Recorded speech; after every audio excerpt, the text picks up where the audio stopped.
Get over here to YouTube. Hello, I can't see anything yet. So I have to get to the live stream.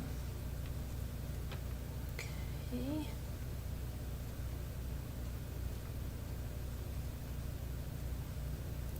Okay. Hey. Hi, Margot. How are you? Wow, it was a scorcher. Ethan and I went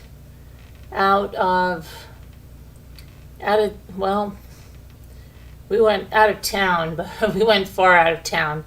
And it was hot. There wasn't humidity. I mean, I'm sure, I don't know what the humidity was, but it wasn't like, it was more like that dry kind of oven heat that they talk about in Arizona and Las Vegas, and people say, oh, but it's a dry heat.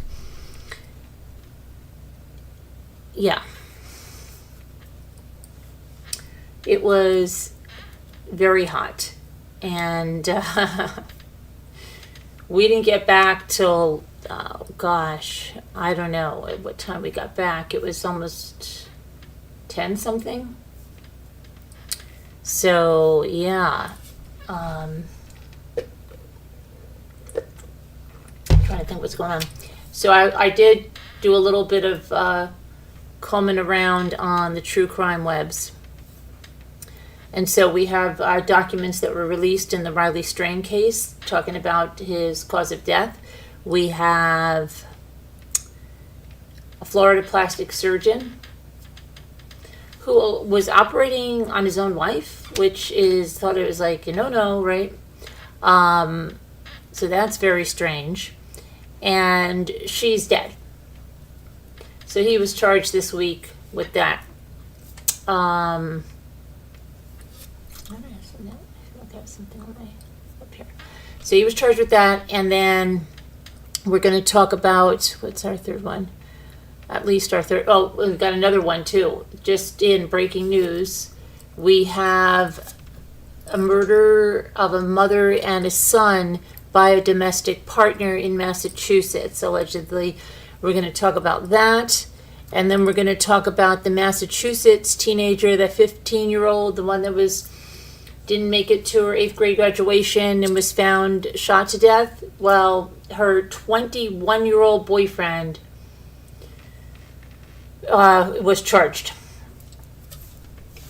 So we're going to talk about that. And then, we're going to talk about Gypsy Rose Blanchard, because we watched the first 3 episodes of the series Life After Lockup. Now, it's so weird because I thought she had, I remember seeing snippets of these very same episodes. And I know it's not that long since she's been released. It's not even 6 months, but it seems that there were little parts of these very same episodes I've already seen. So I thought, okay, wait a minute, I'm watching the wrong series. No. So what was the other series with her that just had her in jail talking about being out? I don't know. I'm going to have to do some research, but I did watch the first 3 episodes. I have some thoughts on them, and I will bring that out after. And then the previews of what's coming up. So, anyway, let's start. I have Riley Strain documents that I downloaded. So I will put them up here. And Riley Strain, you remember, is the young man who was on a college fraternity trip and went missing. There was a search, and then he was found in the river. And this was in Nashville, Tennessee. So this is name of the decedent, Riley Ray Strain. 22 years old, white, date of birth January 2nd, 2002, male.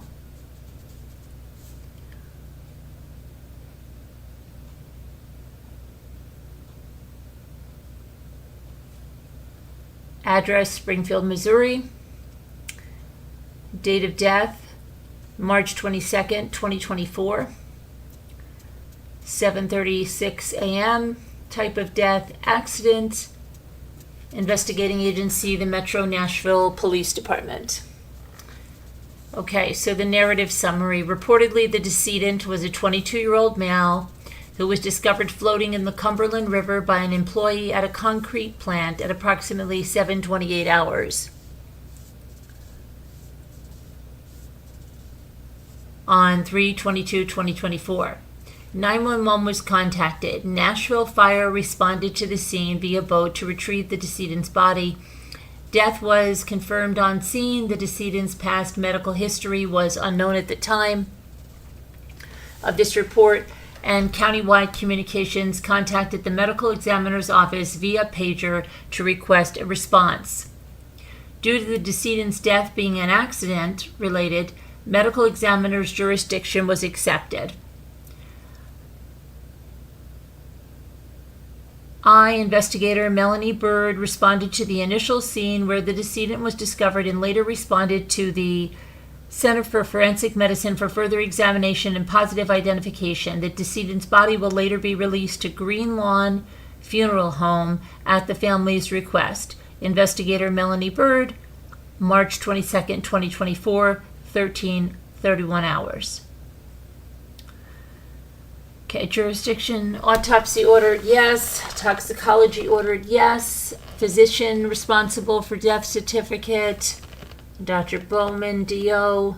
Cremation approved, no. Funeral home, Green Lawn Funeral Home. Cause of death, drowning and ethanol intoxication. Manner of death, accident.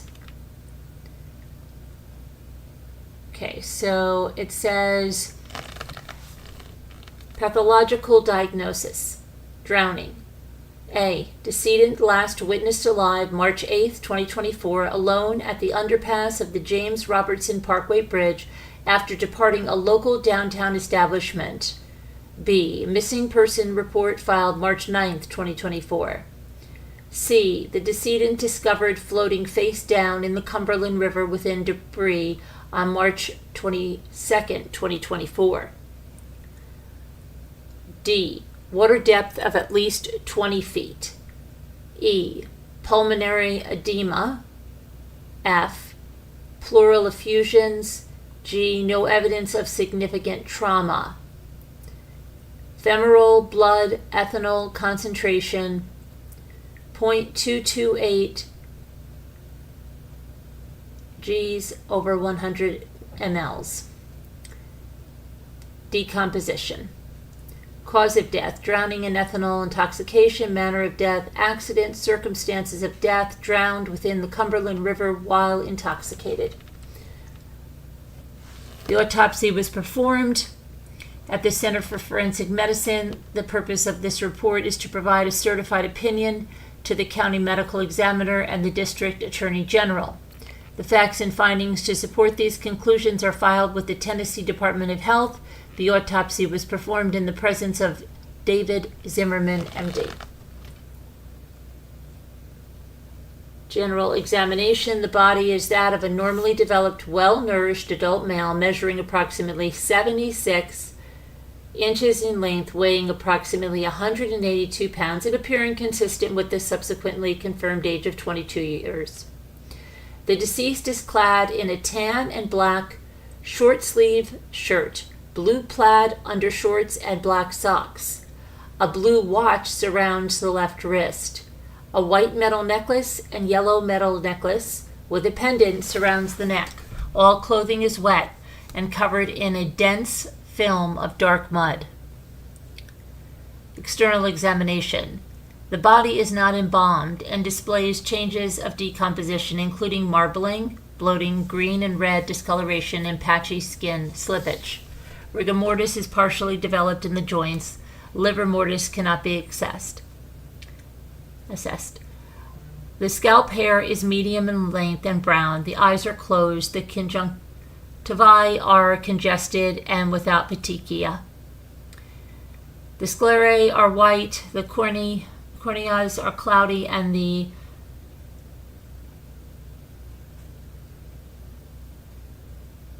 is that supposed to be said? Irides are dark. The nares are patent. The ears are normal in location and formation. The facial bones are intact to palpation. Palpation.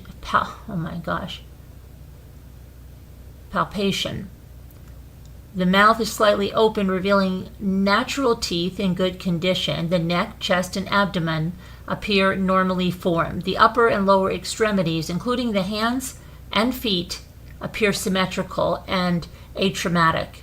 The hands and feet are waterlogged. The fingernails are short and intact. Okay, the external genitalia are those of an adult male and are atraumatic. The testes are palpated with the scrotal sac and have post-mortem gas formation. The back is straight and free of trauma. The anus is patent and unremarkable.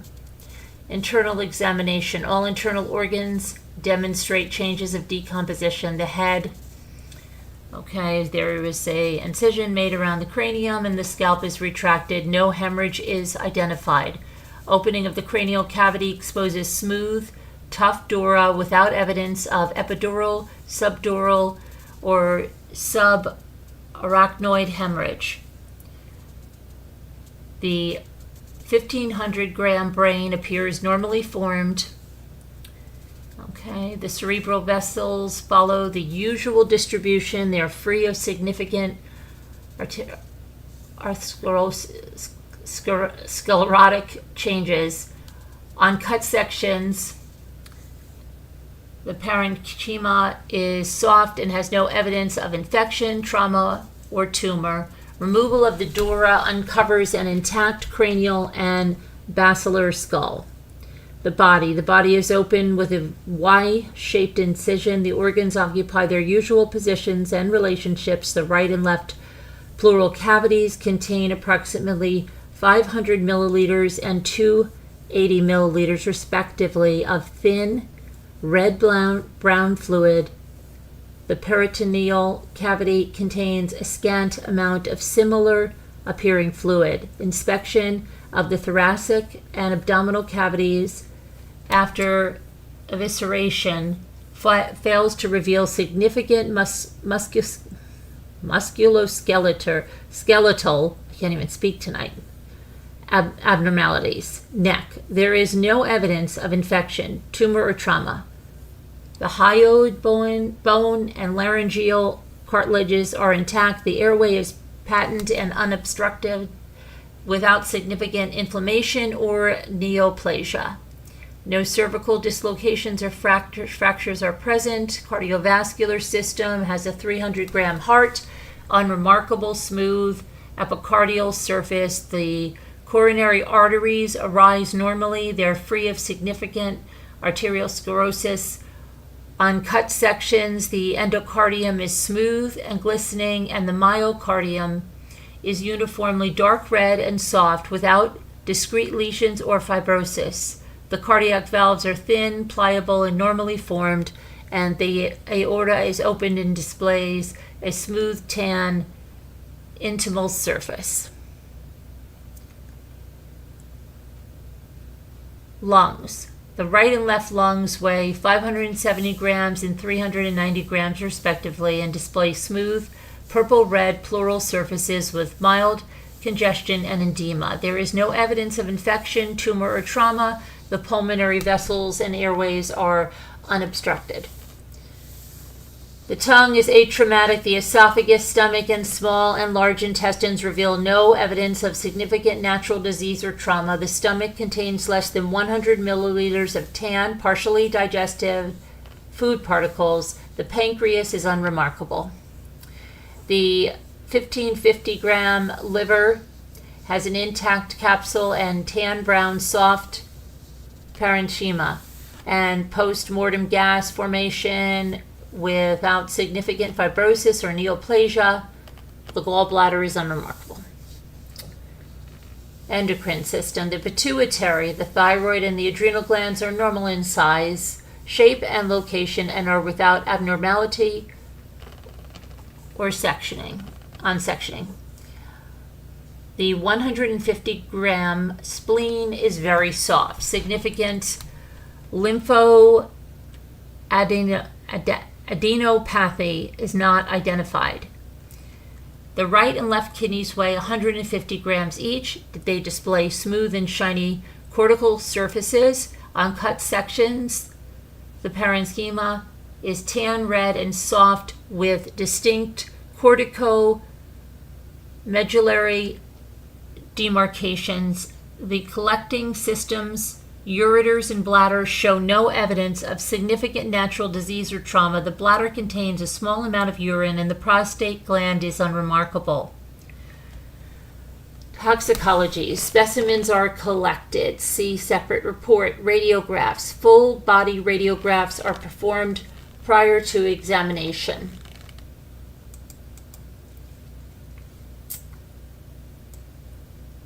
Positive identification as Riley strain is established by comparison of ante-mortem and post-mortem dental radiograph comparison performed by Dr. John Kenny, forensic odontologist. The decedent is a 22-year-old male who was reportedly witnessed to leave a local downtown establishment and was last seen alive, alone, at the underpass of James Robertson Parkway Bridge on March 8, 2024. A missing persons report was filed on March 9, 2024. Search efforts were initiated, and the decedent was subsequently discovered face down in the Cumberland River within debris on March 22, 2024. Autopsy findings are significant for a decomposed male with pulmonary edema and pleural effusions, fluid within the chest cavity, and without significant trauma. Postmortem toxicology detected ethanol, 0.228 g over 100 ml. Isopropanol, 12 mg over dl. Caffeine, codeine, nicotine, and THC. After review of available investigative information, including video surveillance, autopsy examination, and toxicology analysis, it is my opinion that Riley Strain, a 22-year-old male, died as a result of drowning and ethanol intoxication. Manner of death, accident.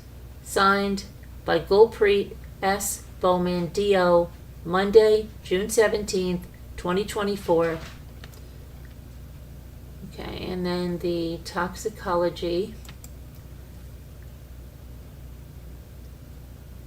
Okay, so they have the ethanol, the blood alcohol,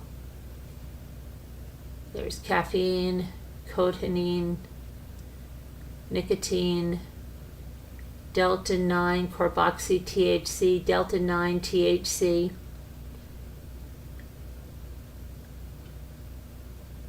Tests not performed. Part or all of the requested testing was unable to be performed. Refer to the analysis summary and reporting limit sections for details.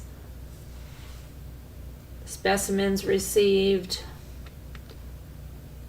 Okay, so there's the ethanol, the blood alcohol. All of this was listed up above. And sodium chloride glucose. Okay, it says the delta-9 THC is the principal psychoactive ingredient of marijuana hashish. Delta-9 carboxy THC is the inactive metabolite of THC. The usual peak concentrations in serum for 1.75% or 3.55% THC marijuana cigarettes are 10 to 101 ng over ml. Attained 32 to 240 minutes after beginning smoking, with a slow decline thereafter. The ratio of whole blood concentration to plasma concentration is unknown for this analyte. THCC may be detected for up to 1 day or more in the blood. Both delta-9 THC and THCC may be present substantially longer in chronic users. THCC is usually not detectable after passive inhalation. Delta-9 THC, the active ingredients of marijuana in the femoral blood. Delta-9 THC is the principal psychoactive ingredient of marijuana, cannabis, hashish. It is also the active component of the prescription medication Marinol.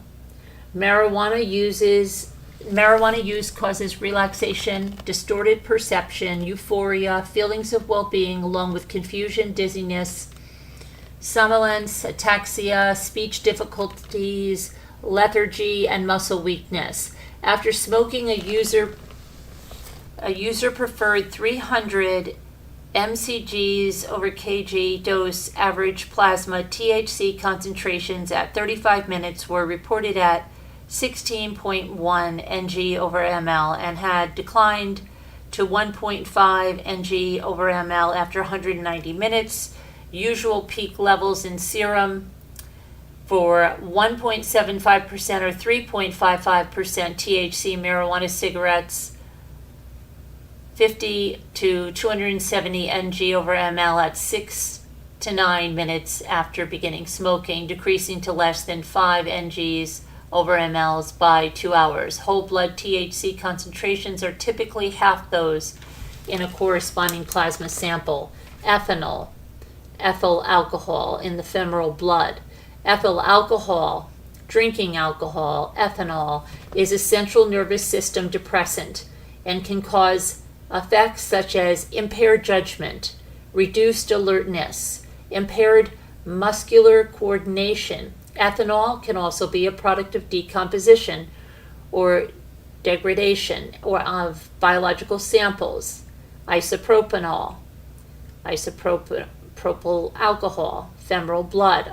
Isopropanol is a common industrial and laboratory chemical that is available as a 70% aqueous solution in rubbing alcohol. Isopropanol may be consumed for its intoxicating effects. Isopropanol produces effects in man similar to those produced by ethanol, including impairment of cognitive, perceptual, and psychomotor capabilities, presenting as decrements in alertness, judgment, perception, coordination, response time, and sense of care and question. As a central nervous system depressant, isopropanol has about 2 times the potency of ethanol. Therefore, while the effects produced are similar, impairment caused by isopropyl alcohol will occur at blood concentrations substantially lower than those of ethanol. Isopropyl alcohol is metabolized to acetone. However, acetone, produced in the body as a result of uncontrolled diabetes, can also be converted to isopropanol. Okay, so they're talking about 3 workers that were exposed to isopropanol in the air. They had blood isopropanol concentrations in a study of isopropanol deaths. Postmortem blood concentrations range. Blah, blah, blah. Okay, that sample comments.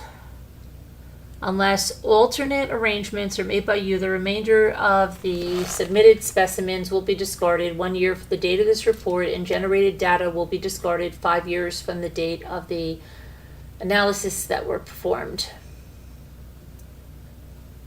All of the following tests were performed, and this is chloride, Na, creatine, Na glucose, potassium, sodium, urea, nitrogen. Testing not performed. Test was canceled due to inappropriate sample condition. Cannabinoids, confirmation blood, femoral blood, 11 hydroxy delta 9 THC and delta 9 carboxy THC, acetone, ethanol, barbiturates, cannabinoids, gabapentin,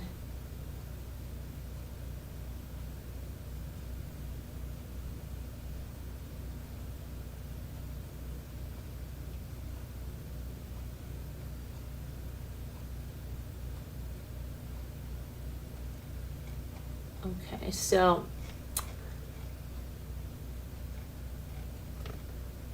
let's see something here. So they ruled it an accident, and I know that the family had said they were getting their own, I believe, investigator or something to challenge some of the findings. So I don't know, but this is what was released.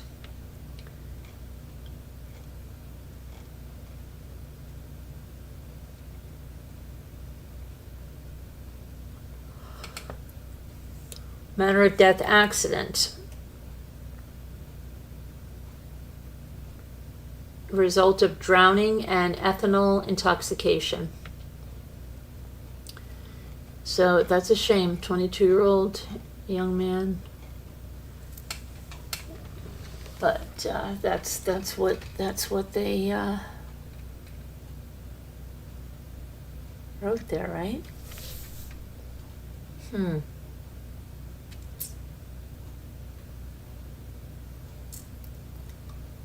So let's see.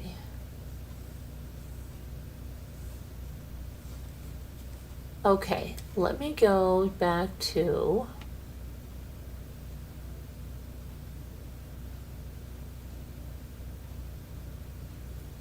the next.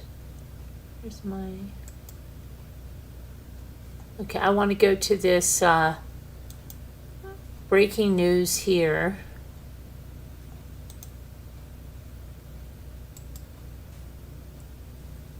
In Massachusetts. So let me just grab this, okay?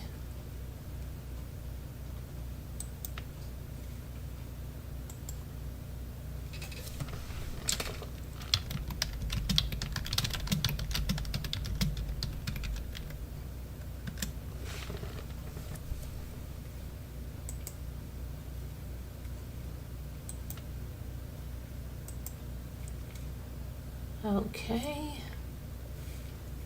so here we have this.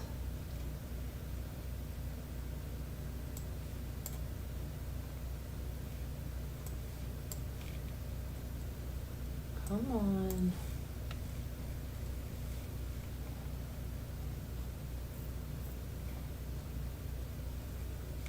Oh my goodness. There we go.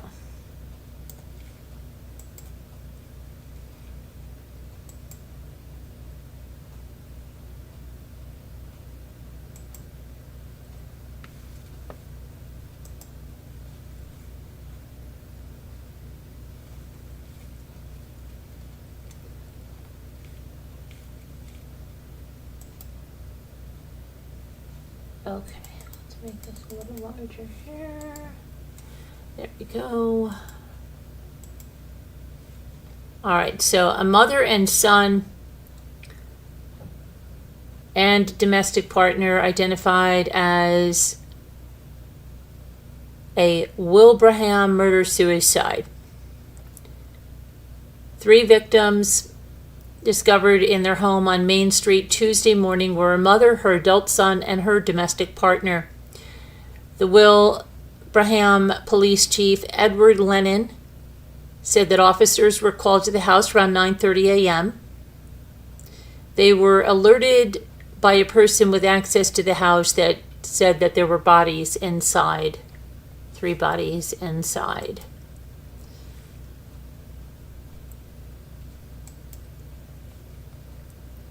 Residents familiar with the neighborhood say they still can't believe this happened. Another resident said, after seeing what happened in February with the officer that was shot, it's kind of shook the entire town.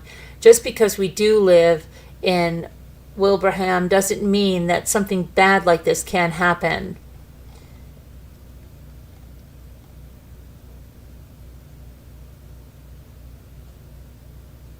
Okay, the medical examiner's office is assisting in the investigation. The district attorney, Anthony Gallooni, confirmed that 1 woman and 2 men were the victims of the incident, but they've not been identified at this time. A person who has access to the home was checking in when they found all 3 dead within the home. The district attorney added that there's no threat to the public. However, residents are being asked to avoid the area of Main Street between Highmore Drive and Burley Road. Residents said that they were shocked that this happened in their quiet community. Some residents said they wanted to remain anonymous, but they said that as far as they know, a woman did live in the house and her son was visiting. And one said, and I quote, "It is definitely something scary. Being in this town, this stuff doesn't happen. It's just a relatively quiet town. You don't see this happen much, especially when you see 8 or 9 cruisers in one area. You know it's not good." Okay, so let's see if we can find anything else out on this.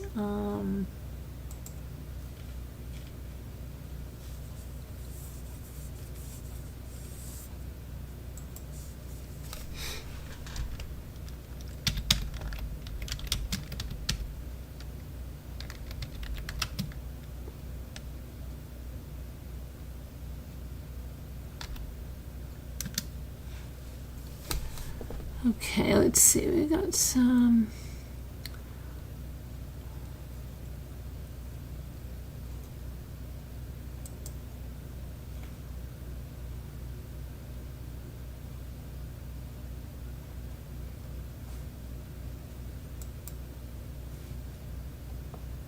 Trying to see if there's any more details.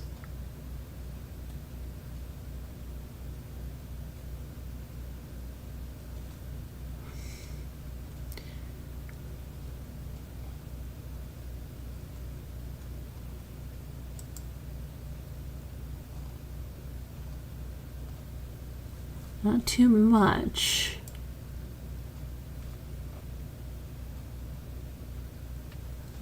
Domestic partner ID'd.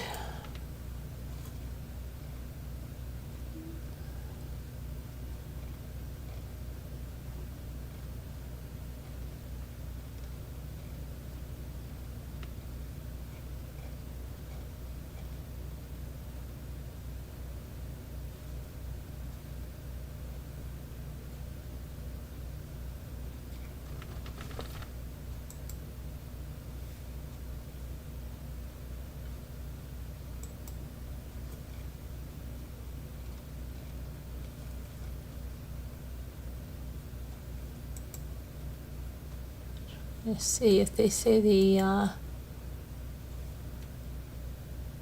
domestic partner was ID'd. Let me just see what.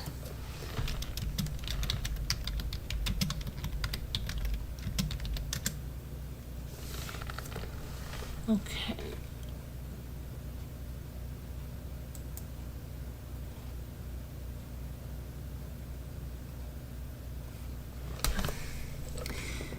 See, let me go to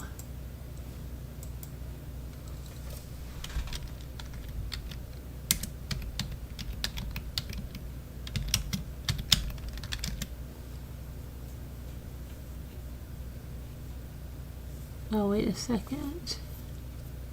Is this it? Hang on a second.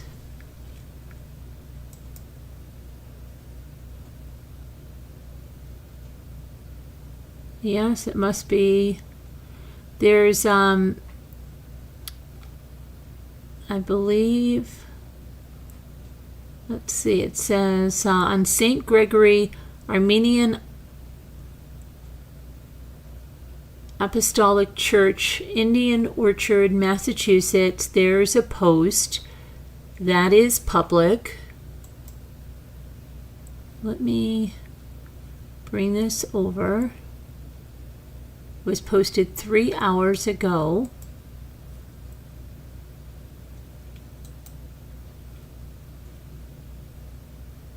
And let me pull this over.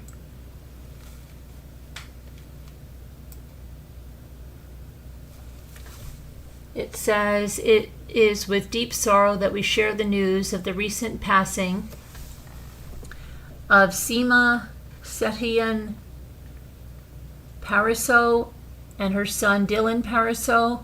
Both Seema and Dylan were devoted members of St. Gregory Armenian Apostolic Church, with Seema serving as the vice chair of the Board of Trustees for several years. Seema's vibrant personality and unwavering support made her a mentor and a source of inspiration for the church community. She was a beacon of light for her family and friends. Dylan, a St. Gregory Church Sunday School graduate and lifelong church community member, was often found by his mother's side, helping and supporting in every way possible. The church held a significant place in their lives. May the Lord shine his light upon their souls in his eternal kingdom, and may he grant solace to the surviving members of their family. Further details regarding the memorial service will be provided soon.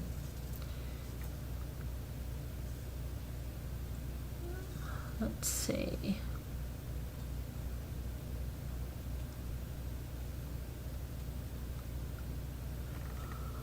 So yeah, well, it's sad. They look like brother and sister. What a tragic loss. And why the domestic partner did it again, I don't know where people think it's the solution, right? Crazy. Let's see. Let me go back to the chat. Hi, little lady. Hi, it's Bank. Hi, Margot. Hi, Bucky Ann. Hi, Jamie Sunshine. Hi. Have I ever heard back from Richard? I did an email, Richard, hon.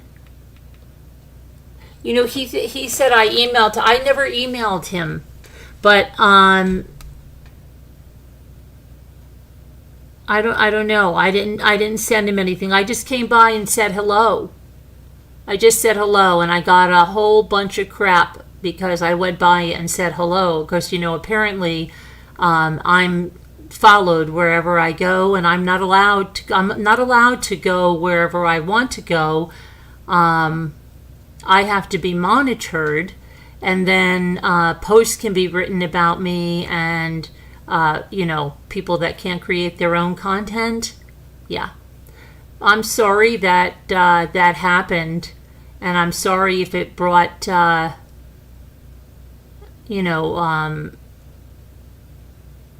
more hate or whatever to your channel.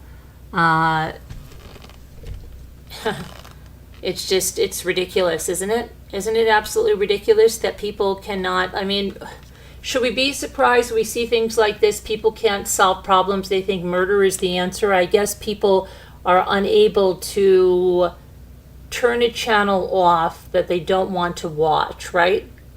But no, they'll just believe in ripping people down.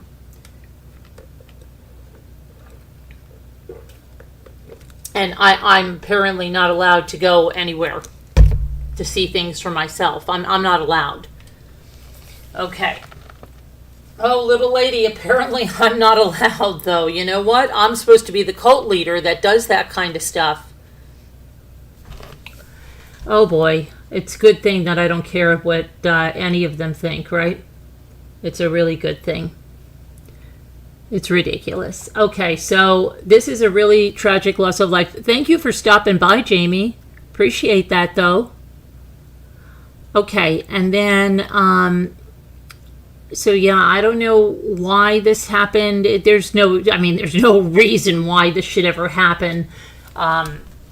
Really, there's got to be like some kind of test, okay, this happens, what do you do? Murder is not the answer. Seriously, I'm going to get shirts. Whatever the problem, murder is not the answer. I've already designed those shirts. They're coming to a merch very soon. Because it's true. So many people are deciding that murder is the answer. It's like, no, that would be wrong. Okay, I just don't know how that doesn't register. You cannot get away with murder, people. If no one's told you, in today's day and age, you cannot get away with murder. You're not living in Little House in the Prairie days.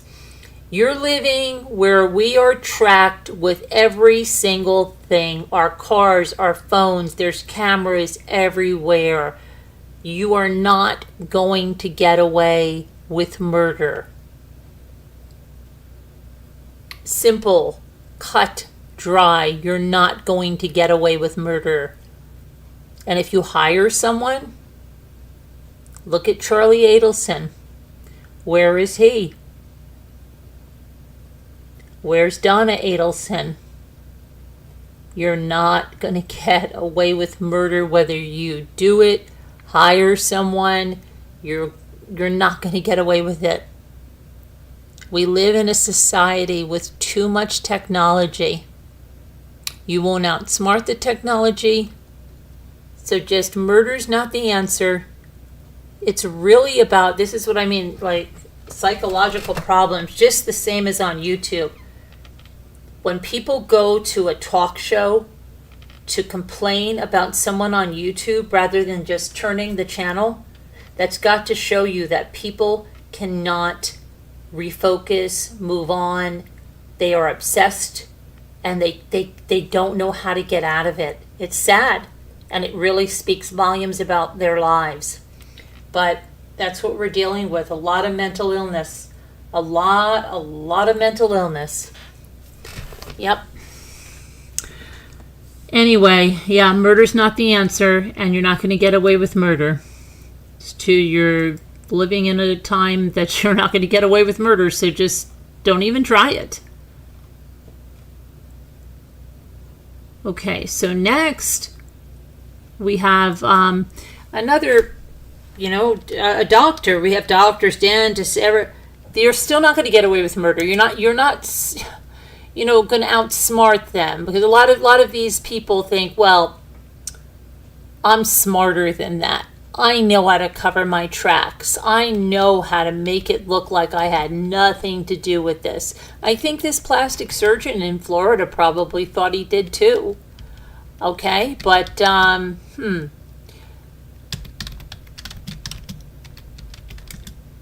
don't think so. All right, so what we have here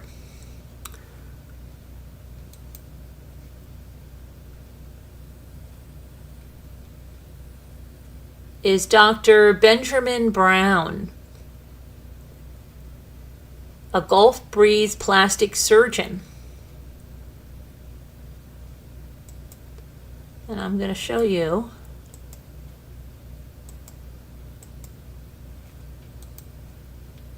This was his wife.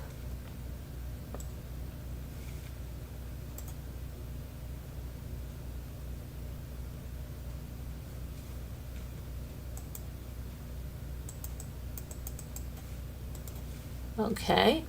Her name was Hillary Brown. She died on November 28th of 2023. She died following a procedure that was performed by her husband, Dr. Benjamin Brown. The procedure was done in his office at Restore Plastic Surgery in Gulf Breeze a week earlier. Now,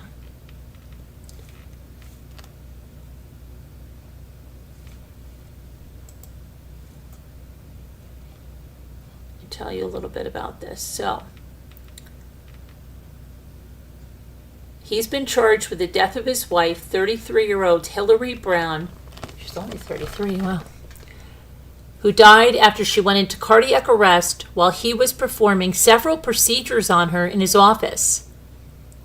The Santa Rosa Sheriff's Office arrested Dr. Brown for second-degree felony homicide, manslaughter by culpable negligence. He is currently being held in the Santa Rosa County Jail, pending his first appearance, where a bond will be determined by the judge and the state attorney's office. Now, the 41-year-old plastic surgeon turned himself in on Monday morning after an arrest warrant was signed by a judge on Friday. He was booked into the Santa Rosa County Jail, and he was held without bond. Florida Health Department investigation revealed that Dr. Brown reportedly waited to call 911 after his wife became unresponsive in the surgical suite in the surgical chair. They say he also waited at least 10 to 20 minutes before he performed CPR. He did not have life-saving equipment readily available in his office when her heart stopped, and he did not follow proper medical protocol when administering sedatives like lidocaine, which ultimately led to her death.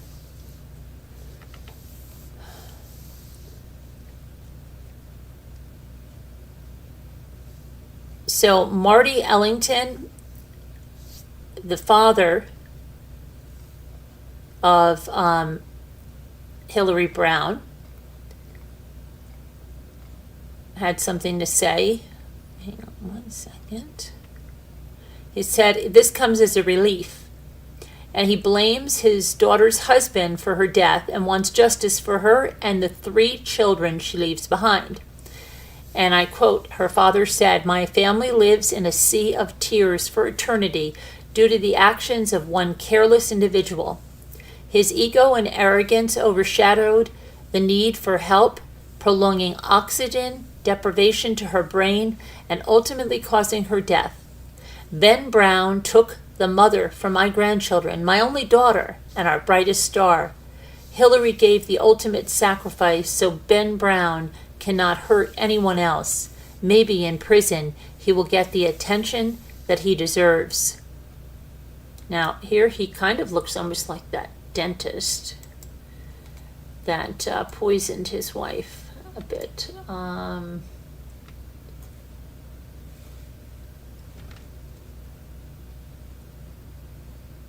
May 2nd, the Florida Department of Health issued an emergency order restricting Ben Brown's medical license to only performing procedures or surgeries in a licensed hospital while under the supervision of a licensed physician.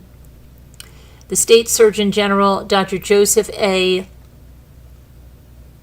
Ladapo, said Ben Brown's inability or unwillingness to follow basic medical procedure presents an immediate serious danger to the health, welfare, and safety of the public and to the citizens of the state of Florida.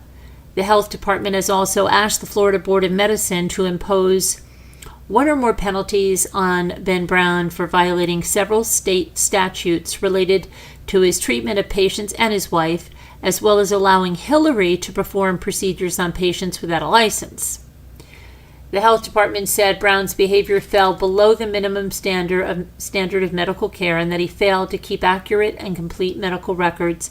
He performed unauthorized procedures and allowed an unlicensed person to practice medicine.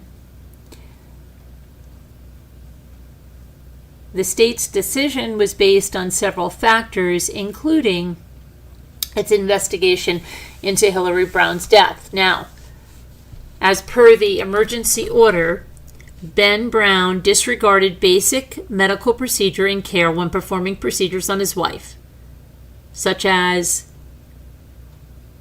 delaying calling 911 10 to 20 minutes when his wife became unresponsive.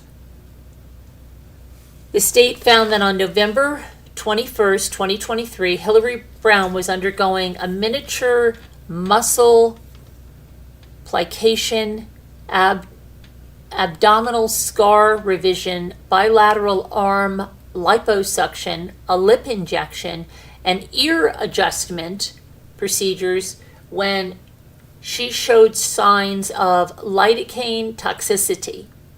The state said Hillary, who is not a licensed medical professional, was allowed to prepare and take her own anesthesia solution prior to the procedures that Ben Brown was performing on her, and that she showed signs of lidocaine toxicity during the surgery before she became unresponsive. But Ben Brown continued to administer lidocaine and operate on her. The staff eventually called 911. But Hillary Ellington Brown was taken off of life support on November 28, 2023, about a week later. In the findings of fact in the 30-page order, the health department also describes numerous violations of basic standards of medical care that constitute medical malpractice, including performing unauthorized procedures on patients like Brazilian butt lifts, not following sterility protocols, and performing poor work on patients that led to infections and improper wound care. Ellington said his daughter was unhappy in many ways being married to Brown, and when she was on life support in the hospital, he said that Brown seemed more concerned about money than her life. Apparently, his insurance was canceled on November 30th, and he sent me a text to make sure I was with the plan to send her to hospice either before or after that date. He sent me a text that we need to make sure that her time of death is before the 30th because the insurance benefits go away and my grandkids wouldn't get some of the life insurance. Her father said, and I quote, "I'm not even worried about money. My daughter's laying in here, and we keep being hopeful that she's going to pull through this, but all he's worried about was the time of death being before the 30th, that he was going to sell everything and file bankruptcy and go buy a new vehicle before his credit tanked." I thought, oh, I don't want to hear all this. My daughter's laying here. That's all that is on my mind right now. I want people to know this is how he is. Ellington said he was also appalled that Brown sold some of his wife's things on social media so soon after her death, including her skiing equipment, which he believes shows his lack of remorse. Numerous lawsuits have been filed against Brown in both Santa Rosa and Escambia County Court from businesses trying to collect on outstanding debts. According to court records, Brown lost his office property in Tiger Point area of Gulf Breeze to foreclosure. Brown has not returned calls for comments from the media. Previous statement released by his crisis management public relations team said he denied accusations of wrongdoing, and they said Dr. Brown continues to live an endless nightmare without his wife Hillary by his side, and these inaccurate allegations only further deepen his immense pain.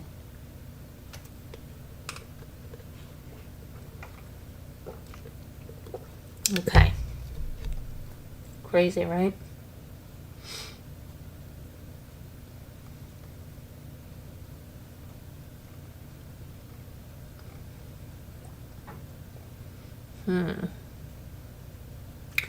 Okay.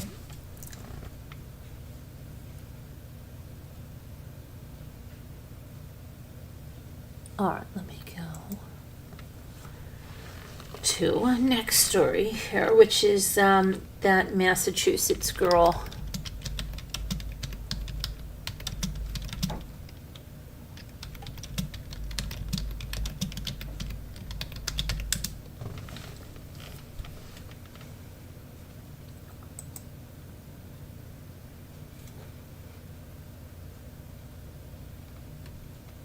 Okay.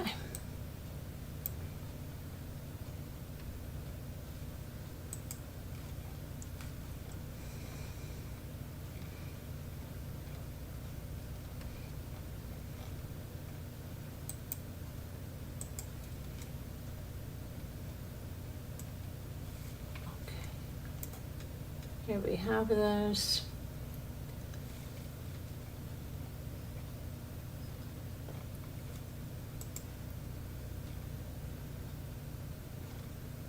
Okay, so I told you the other day about this 15-year-old girl who was found shot to death, and at the time, they didn't know who did it. Okay, it's since been announced that Trevor Beatty, B-A-D-Y, 21 years old, of Tewksbury, was arrested on Monday on multiple charges, including murder in connection with the death of Aliana Dickey. Hold on a minute, my thing here. Who was entering high school in the Middlesex District Attorney Marion Ryan and made that announcement. The district attorney said that, hold on a second, at about 6:10 on Friday, the Lowell police received a 911 call from Aliana's grandmother, who said family members found the girl's body inside their Lowell Street, I believe it was an apartment. the Low Street home where the victim lived. Aliana's family knew the girl was seriously hurt and feared she was dead. When the Lowell police arrived on the scene, they found Aliana suffering from gunshot wounds in a first-floor bedroom. Officers found multiple shell casings near her body. She turned 15 years old on April 18th. And the grandmother said, and I quote, oh my gosh, something keeps going in front of my stuff here. She's my oldest granddaughter, and I don't know how we're going to go on without her, said the grandmother, Tracy Smith. She was a child. Investigators determined Aliana had been in an abusive relationship with Beatty, who was her boyfriend for some period of time. The district attorney said that Beatty was accused of hitting Aliana and threatening her in the past. It was learned that Aliana had confided in a number of people that Beatty had been abusing her and was threatening her as recently as the middle of last week. The district attorney said that shortly after midnight on Friday, the Lowell police received a call from a person who reported that they heard a male and female fighting outside on Lawrence Street. The caller reportedly hearing a female screaming, "Get off me! Get away from me! I don't want to be with you anymore!" before hearing gunshots. Police responded to the scene, but the district attorney said officers could not locate anyone on Lawrence Street. Video recovered from the area by investigators showed a female, later identified as Aliana, yelling for help shortly before midnight, and a male who's believed to be Beatty, leaving Aliana's home shortly after midnight. A video from the area showed the events had unfolded just as they had been reported by the caller. Lowell police learned on Saturday that Beatty had taken an Uber to and from Aliana's home before and after the murder. The driver of the Uber later told police that he was concerned by the behavior of the passenger, who was later identified as Beatty. Authorities were able to locate Beatty inside a Peabody residence on Monday afternoon. He was arrested without incident. In addition to a murder charge, Beatty is facing charges of armed home invasion, unlawful possession of a firearm, unlawful possession of ammunition, use of a firearm while committing a felony, and discharging a firearm within 500 feet of a building. Beatty is scheduled to be arraigned, was Tuesday morning. The Middlesex District Attorney's Office say they are continuing to investigate the murder. So let's see what happened at his court.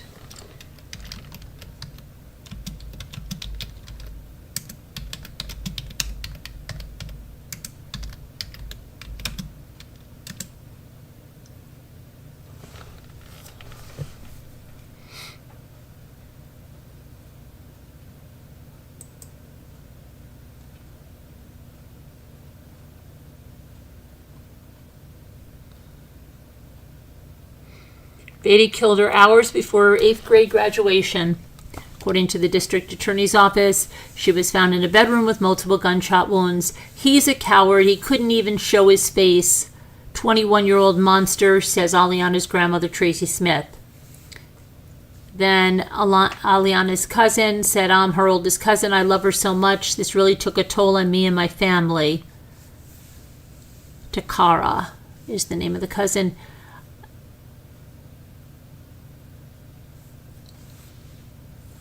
And her grandmother said it's not fair to her. She had a lot of plans and life. Beautiful girl, beautiful. At his arraignment at the Lowell District Court, prosecutors noted that Aliana had told others that he had hit her, causing bruises and a bloody lip. On June 12, 2024, Aliana confided in one person that this defendant made statements such as, I'm going to kill you. I'm going to kill you, Grandma. And that he was about to shoot up her house, and that he threatened to kidnap her and shoot her. According to prosecutors, someone called police June 14th to report a couple fighting. According to the caller, she heard the female screaming, "Get off me, get away from me, I don't want to be with you anymore." And then they heard gunshots. Prosecutors say Beatty can be seen on camera going in a side door to Aliana's bedroom and then the couple going in and out of her building before Beatty ultimately comes out the front door and runs down Lawrence Street. Prosecutors say he took an Uber to and from the home. The Uber driver later dropped him off in Nashua, New Hampshire, where his current girlfriend is living. The Uber driver told police that Beatty was sweating and running from the direction of the police when he picked him up near Lawrence Street, and he claimed he made comments that he was set up and that he didn't fire the gun. Beatty was charged with murder, armed home invasion, using a firearm while committing a felony, unlawful possession of a firearm and ammunition, and discharging a firearm within 500 feet of a building. He was held without bail. His attorney only briefly spoke in court. The next court date is set for July 30th. So we'll be following up on that.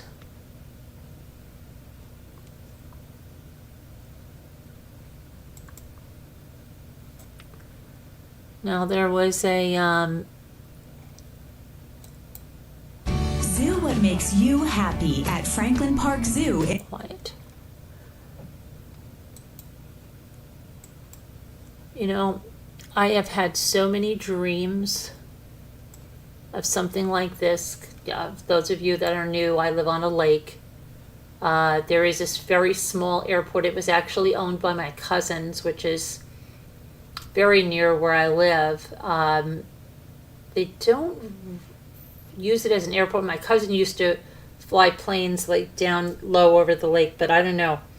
I used to have dreams that a plane would crash in the lake, and it would be something like this scene right here. This is just very eerie, but this is a small plane that ended up upside down in the river near North Andover, near Lawrence Municipal Airport in Massachusetts. The pilot is believed dead after the small plane crashed into the Merrimack River on Monday afternoon. Federal Aviation Administration confirmed in an email that a single-engine Vans RV-6A plane crashed into the river around 2:15 p.m. Monday. Only the pilot on board.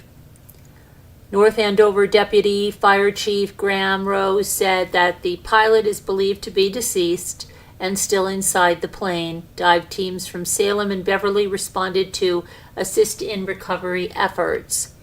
The thick vegetation that surrounded the river made the crash difficult for first responders to get to, with embankments as steep as 12 feet.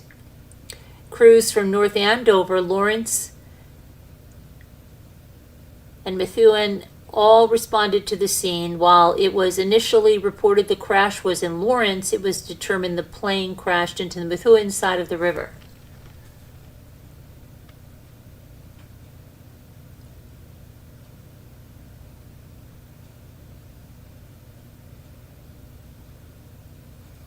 The FAA and the National Transportation Safety Board will investigate the crash. The pilot has not been publicly identified.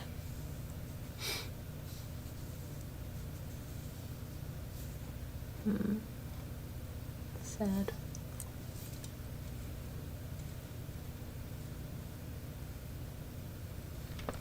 Okay, so let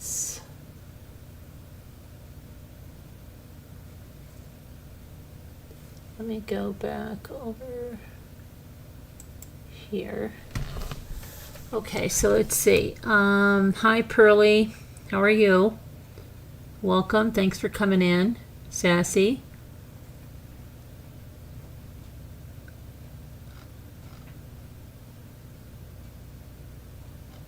Callie. Welcome. Rough and Ready. Hi.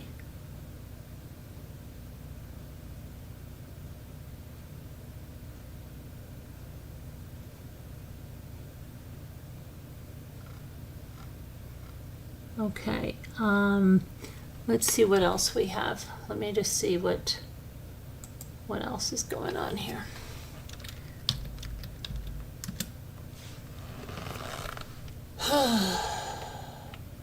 Oh my gosh, what is this?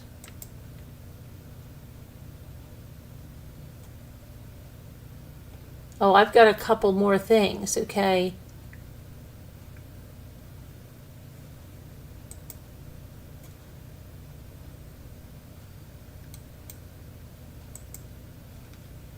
So we're going to talk about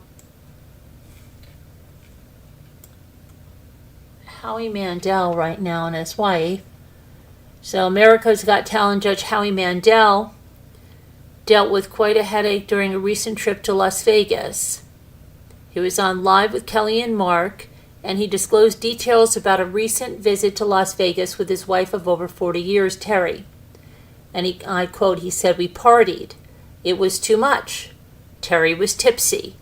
I did not know that, and in the middle of the night she got up, and I don't know where she was headed, but she headed into the wall, and she fell and hit the wainscoting.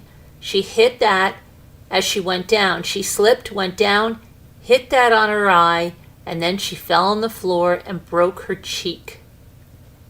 What? I heard bang and ah, and I woke up and I went, "Where are you?" And she said, "I don't know." That's what she said. Then a photo of Terry's face following the incident was shared with the audience, and it showed significant bruising and lacerations to her forehead and eye. Later in the interview, Howie explained the actual sequence of events. He said, and I quote, "I turn on the light. I look around the bed. She's in the corner face down, and I didn't know she cut her head, but blood is pooling. I freaked out. I picked her up. I put her on the bed. There's blood everywhere. I went and grabbed all the towels, and all the towels are covered with blood. And she's going, 'Get me ice, get me ice.' I don't know where to get ice," he joked. Wow, he's 68. The 68-year-old settled for a cold soda from the hotel's minibar, but ultimately chucked the can across the room. Oh, she chucked the can across the room after he placed it directly on her head. He tried again, this time covering 2 cans with a towel, but she reacted the same way. When she did that, I saw her head, and you could actually see her skull. It opened up. I freaked. Mandel explained that he asked hotel security, call 911, but they insisted on coming to the hotel room. He later took his wife to the hospital, where she received medical attention. And he assured the hosts that his wife was well past on the mend. She is absolutely perfect. There is not a scar. She is beautiful.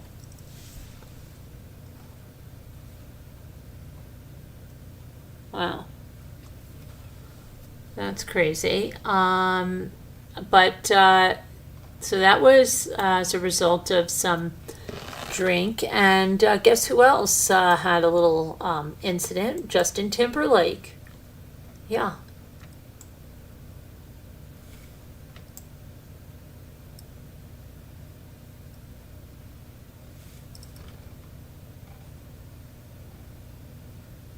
Justin Timberlake was arrested early Tuesday. He's accused of driving under the influence on New York's Long Island. He was released, and his next court date is July 26th, according to the Suffolk County District Attorney's Office.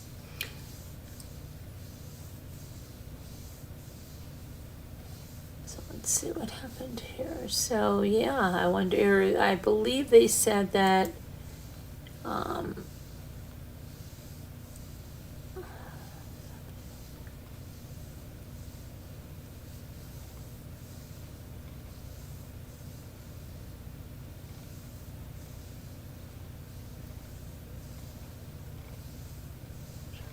I think they said he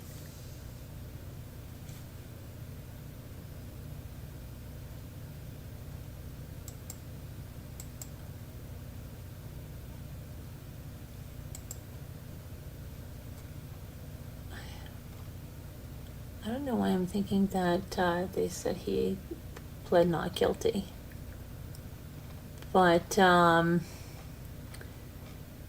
you remember Caitlin Armstrong, who was convicted of killing Mariah Mo Wilson, that other cyclist? Well, a judge ordered her to pay $15 million to the family of Anna Mariah Wilson. Armstrong was sentenced to 90 years in prison for the May 2022 murder, which took place hours after the victim went swimming and had a meal with Armstrong's boyfriend, former pro cyclist Colin Strickland. So now she's ordered to pay $15 million to the family of Mariah Mo Wilson. Okay, let's see what else we have.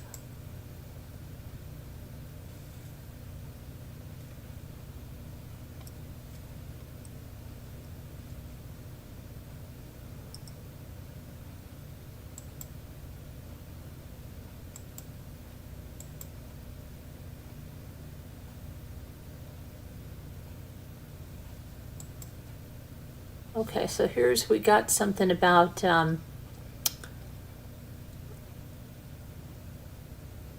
Buster Murdaugh. Okay? And let me get that, because we're going to talk about Buster.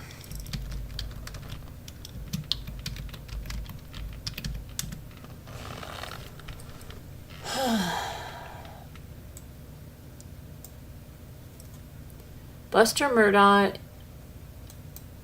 let me get his picture up here so we know who we're talking about.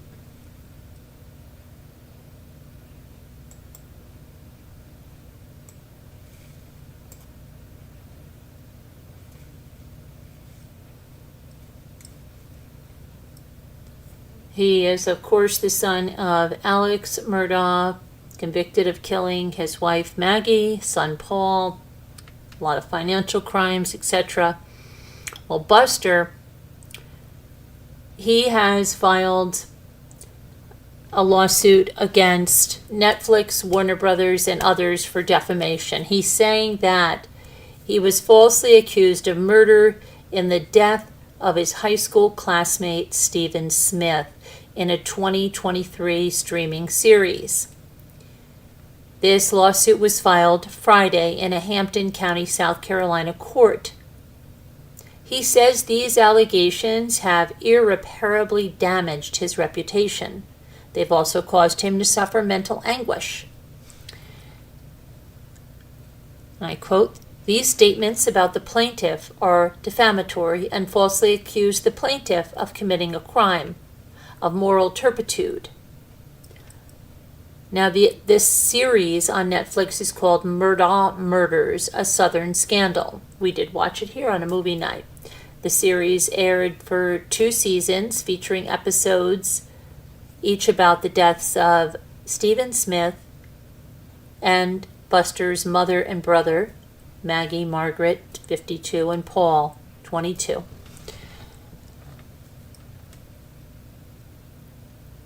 The lawsuit says the series depicted a young man with red hair carrying a baseball bat during a reenactment of Stephen Smith's death. It further states that Murdaugh has red hair, and it is readily ascertainable from the content of the series that the creators were depicting the plaintiff as the murderer of Stephen Smith. Stephen Smith, 19, was found on a rural road around 15 miles from the home of Alex Murdaugh on July 8th of 2015. An autopsy report at the time said that he had been struck by a vehicle as he was apparently walking on the road after running out of gas. Smith's family say they do not believe it was a hit and run.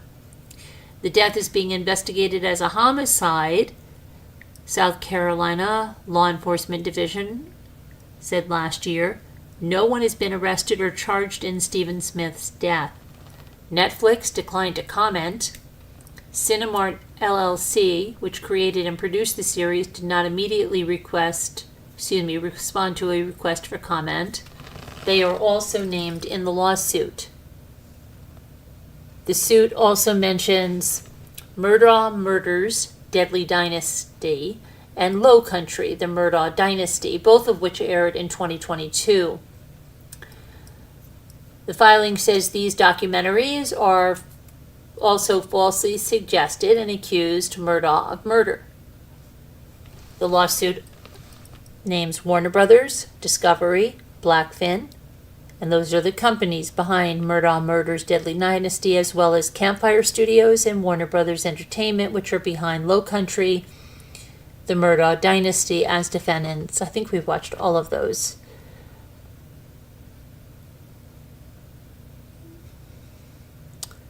Murdaugh said he has tried to distance himself in the past from Stephen Smith's death. He said that the rumors are baseless and false. And I quote, he said, "I unequivocally deny any involvement in his death, and my heart goes out to the Smith family." The lawsuit says that Murdaugh has never been notified by law enforcement of any allegation against him connected to the death. Now, what's interesting is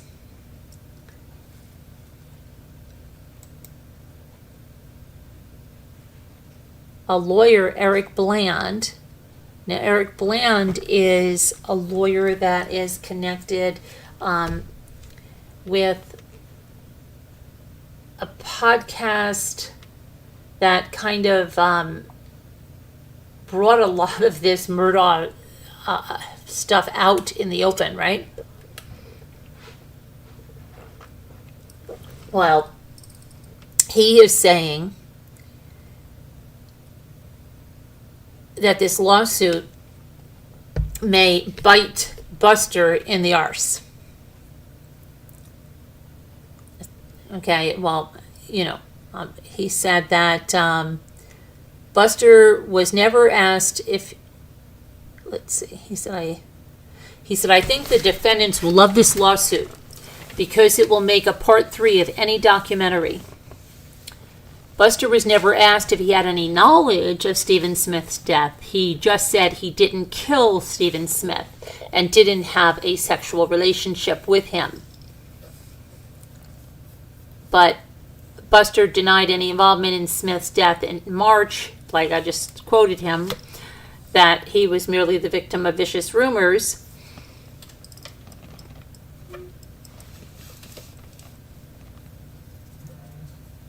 Let me see here. Buster is seeking damages from Netflix and production companies. The editor of the local newspaper, Michael DeWitt Jr., along with his publication, the Hampton County Guardian, is also named for their coverage of the saga.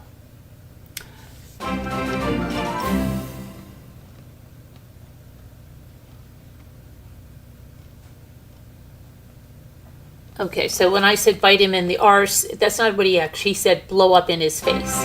I was kind of paraphrasing, okay? So the lawyer, Eric Bland, said that Buster Murdaugh's defamation lawsuit will blow up in his face.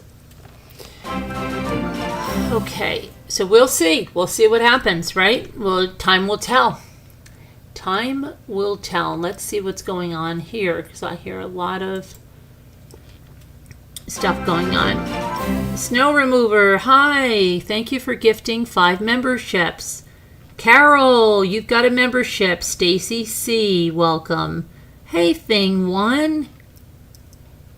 I remember you. Yeah, you used to be a nice person before you started to believe all the lies.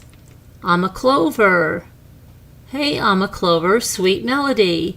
You're gifted a membership. Welcome. Welcome, welcome. Okay. So let's go on. Thank you very much, Snow Remover. And so we talked about Buster. We talked about Justin. Let's talk a little more about Buster Murdaugh for a minute.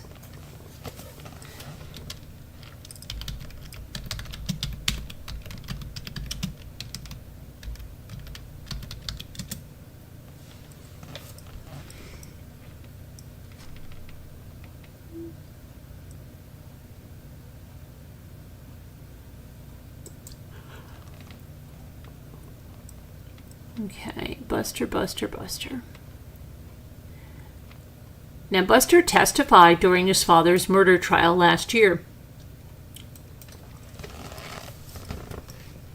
He wore a pinstripe suit to do that.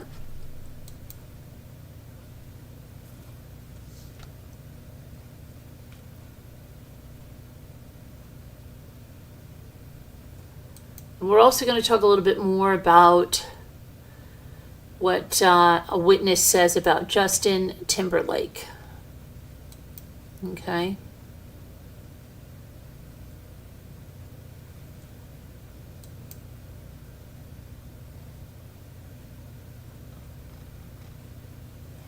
Hang on a moment.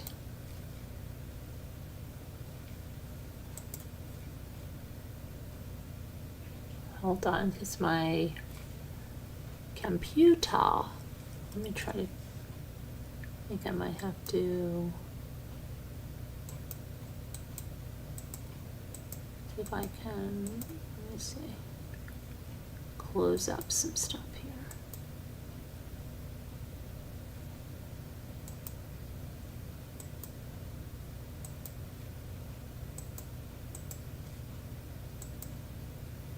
And don't forget, we're going to talk about Gypsy Rose Blanchard in the first 3 episodes of that Life After Lockup.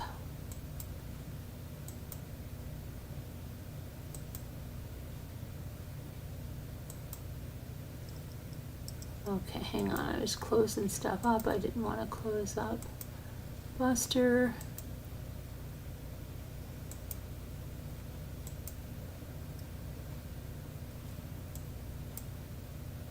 Okay.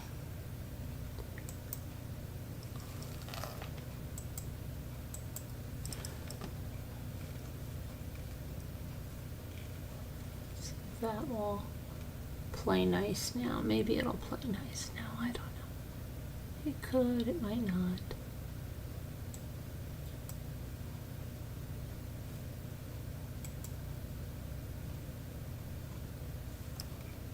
All right, so Buster was, he did testify Daddy's trial.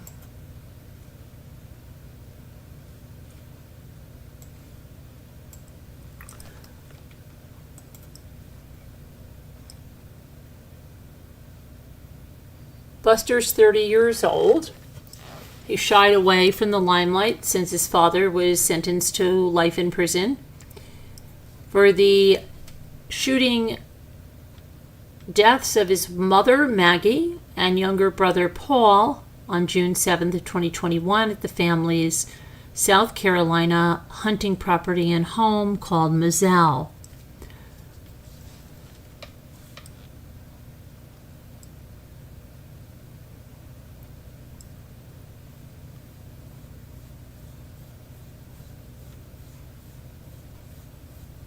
Now,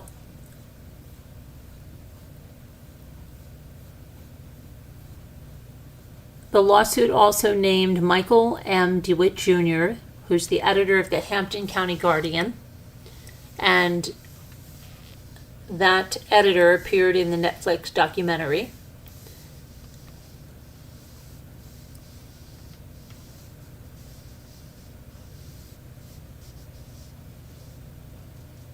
Now, the reason that Eric Bland, first he's saying that he spoke to several attorneys who were asked to take this case and didn't, but also that this lawsuit could increase the attention zeroed in on the new investigation into Stephen Smith's death.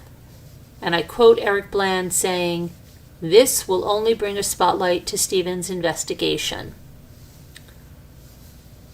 And he said that, I quote, "Buster risks exposing himself through the discovery process." And then, of course, what we said before, more content for these producers.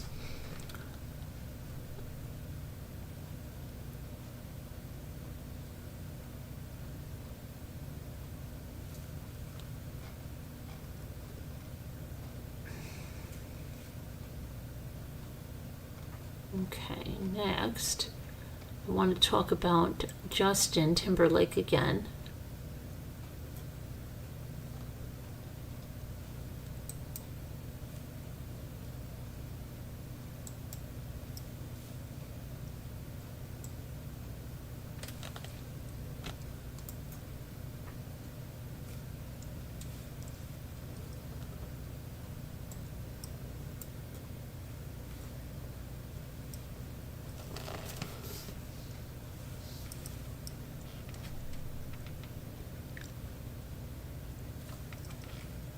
Now there was a witness.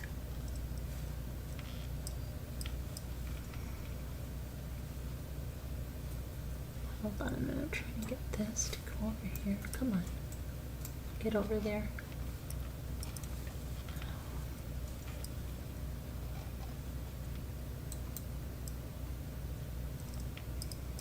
Let's just do it again. Let's just do it again.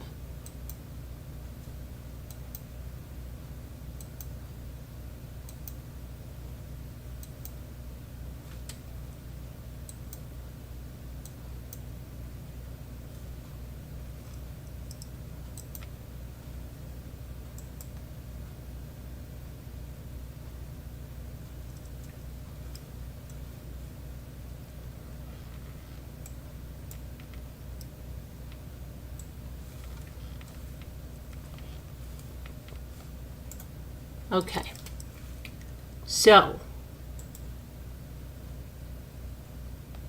a witness, come on, why is this doing this?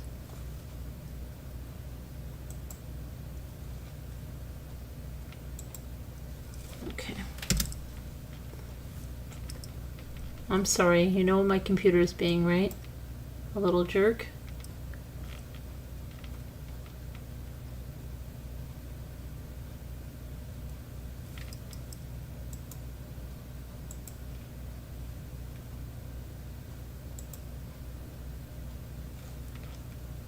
Okay. All right.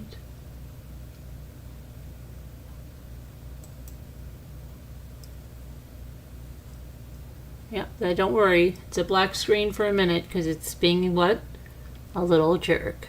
So you guys should just put that in the chat when I say my computer's being a, just put in a little jerk. It can be our little fun entertainment while the computer is doing that. Okay. So a witness told the New York Post that Justin Timberlake was wasted before his DWI bust on Tuesday, and even picked up someone else's drink from the table and downed it when the person whose drink it was went to the bathroom. Quote, they said he was wasted. At one point just before closing, somebody got up to go to the bathroom. He left his drink on the table. And this was at the posh American Hotel in Sag Harbor, Long Island. When the man came back, Timberlake was drinking his drink, and the guy goes, "Justin, that's my drink." Timberlake, who's 43 years old, was later stopped by cops after leaving the establishment and charged with driving while intoxicated, cited for running a stop sign and operating his 2025 gray BMW outside the proper lane. He told the arresting officers, "Hey, I just had one martini and I followed my friends home." He refused 3 times to take a breathalyzer.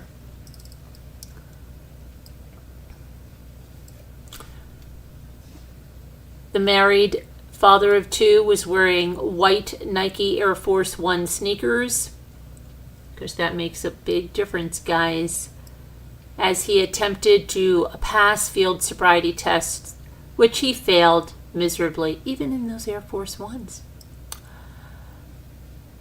The cops who pulled him over were too young to recognize him and even know his name.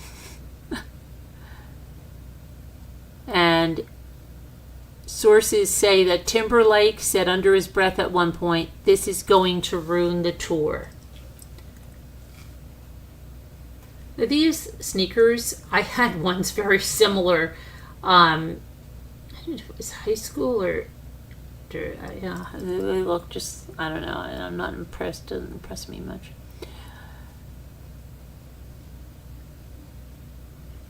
The singer is in the middle of a world tour that includes dates at Madison Square Garden in Manhattan next week.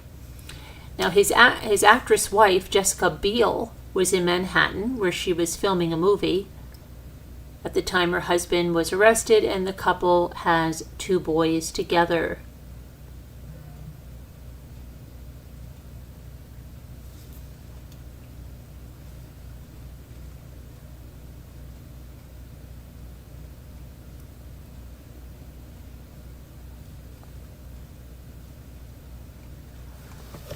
Okay,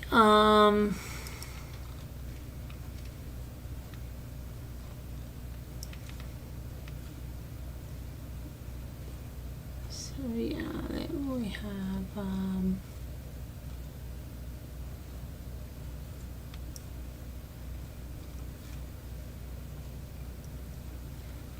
let me see, hang on, my computer's being, go ahead, put it down.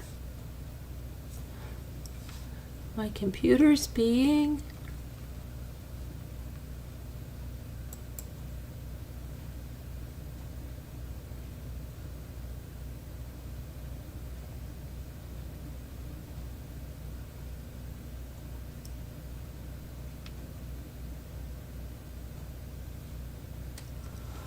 all right, here we go. I only have 1 drink, usually it's 3. That's an automatic suspension of his driver's license for 1 year. Little jerk, thank you, Margot. Little jerk, thank you, Sassy Darcy. I appreciate that interaction. Snow Rover, little jerk computer, thank you. Okay, right, a little jerk. I'm glad we can do that. That makes it fun. All right, so now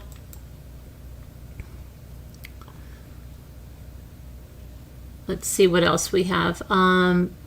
Let's talk about Gypsy Rose, right? I said Gypsy Rose. Now, who made it through all 3 episodes last night? Who made it through all the episodes? Let me get or maybe not last night, maybe you've already seen them. Who has seen? You did, Rough and Ready. Okay, great. Maybe I should pull up a panel of people. I don't know, let's see. Well, I'll tell you something. Let me tell you something. Again, as I said, I really, really, really thought this was in her first documentary series. I don't know what was in that first documentary, but I saw bits and pieces of this throughout, right? I saw bits and pieces, and so just interesting. Anyway. Now, oh my gosh, I just dropped my core water. The cap's on, it's all good. But I want to get a picture of Gypsy up here so that if I split this into chapters or I split this, that I have a graphic so we know that we are on to a different subject matter. Okay.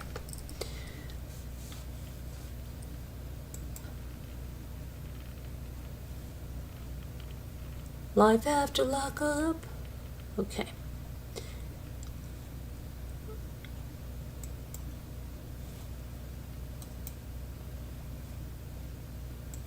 Okay, here we go. So, how does this begin? Well, this begins with a little recap of, what Gypsy Rose went through under Dee Dee, a little bit about her hookup with Nick Godejohn, the murder of Dee Dee, her incarceration, her boyfriend Ken, who broke up with her using every breakup line in the book. And I just have to say, Elle would love living here because he's got fleur-de-lis all over. All over this apartment is fleur-de-lis. Anyway, you see even those sconces. But I digress. So it starts with Gypsy, I guess. That first documentary, she was in those they brown scrubs in her prison. Them going to December 26th, the last interview there, and then showing the father, stepmother, sister of Gypsy renting an Airbnb in Missouri, putting up a tree, presents, cooking, Ryan being there, Ryan leaving, getting a hotel room, Gypsy asking about McDonald's French fries. He then goes now. See, a lot of this we got to see as it was happening. And that may just be why I think this was the documentary. These were the episodes. That's what I thought. I really don't know what was in those other episodes. I could swear that we watched one of them, but I think maybe that was all just her still in prison doing that. I don't know. I have to look it up. So I kept thinking, wait a minute. This can't be the new season. We've seen this. But a lot of it we saw in real time. We saw part of, interviews, that podcast where she had the controlled top pantyhose. We saw that in real time. So that's why it seems like that. We saw snippets of the New Year's in real time and things like that. But anyway, the first thing happens. She comes out and tells him the boots don't fit. He's not allowed to have the camera to when she actually comes out of the prison. He has to shut the cameras off. He does have a camera crew following him. He has a lot of other people following them as well, which he's nervous about, tries to lose them. Gypsy hasn't been in a car in ages. She's just white knuckling it, acting afraid. She is also enamored with a cell phone. First time she's ever owned a cell phone. She just can't get enough of it. Then, before they even they go back to the hotel. He's got the French fries. She just wants some space. Now, I am immediately, and I'm looking at the time, okay, because he was called at to pick her up at, I think it was 3:15, whatever it was. It was a very short time, and they were already back at the hotel, and she had pajamas on. You can see she didn't take a shower. Their time frame is off. How can you get out of prison and not want to take a shower? How? I don't know. Especially you get into your pajamas and you're on the bed. I mean, come on. Anyway, that was a little bit gross, okay? I don't even know if she took a shower the next day, but whatever. She's eating the French fries. He has some other snacks and things. The next day, she says she's just going to put on the boots to go into a store. Now, the way the boots don't fit is they don't zip up on her legs. So she wears these boots where they're over the knee boots. So they're trying to walk into the shoe store. They've already got some people following them. And she's like, how do they know? Oh my gosh. She goes in, she gets a pair of sneakers. On the way out, they ask her what she got. She said, I got these new shoes.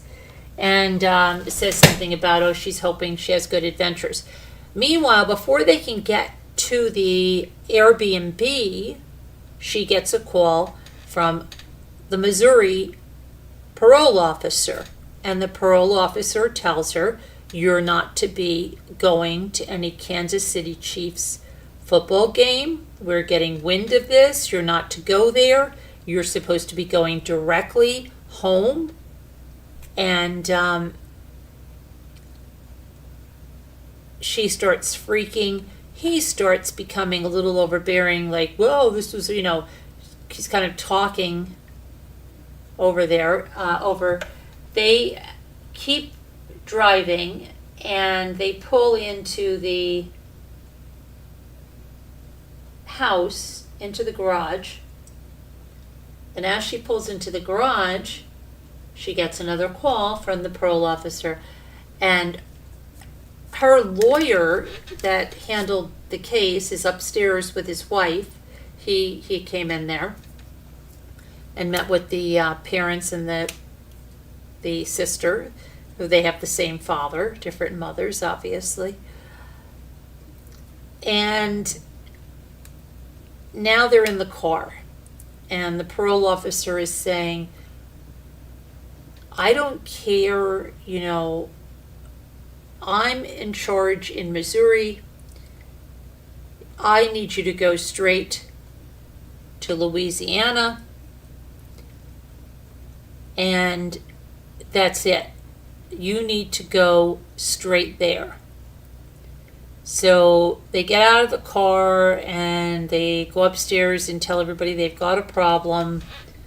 The lawyer then, they get a call from the Louisiana parole officer. Now, the Louisiana parole officer doesn't have any problem with her being in Missouri. He says that, look, there's not even going to be anybody in the office until January 3rd to even check you in. So they're like all happy for a minute then. The Missouri parole officer calls back again. And long story short, she has to leave at noon the next day. Okay, they decide it sucks, but we're going to have a good time. So they exchange a bunch of gifts. Ryan buys her Christian Louis Vuitton shoes, heels. Her father gets her this necklace that says like all these things about her. Ryan says he wishes his name would have been on that as well. Kind of a weird thing to say there, Ryan.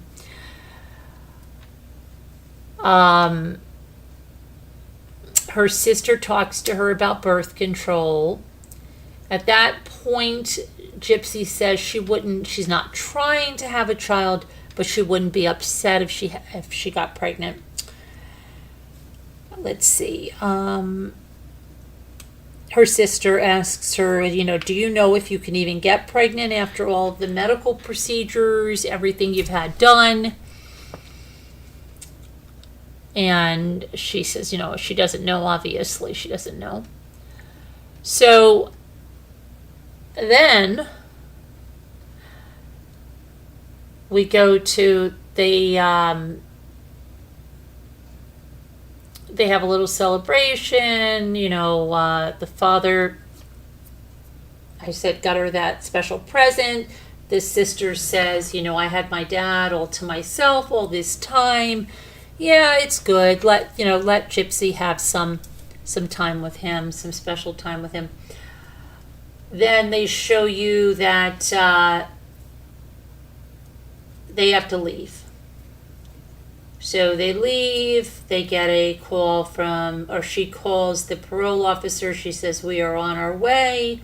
We're in the car. Great. Thank you for telling me. Yada, yada, yada. They stop and get some food. And she tells him something about the stepmother telling her that the boyfriend, Ken, who's like a thorn in Ryan's side, contacted her or something. And Ryan's like, well, why would she even tell you that? You can tell there's a lot of tension there around this. And being manipulative, as I feel Gypsy is, what she learned, what was modeled for her, she does use Ken, other boyfriends, to like see what kind of reaction she can get out of Ryan with that. She is enjoying that. So anyhow, they get to the apartment. Oh, he gave her a ring that his mother gave him, because I think she was only allowed to have a ring in the prison.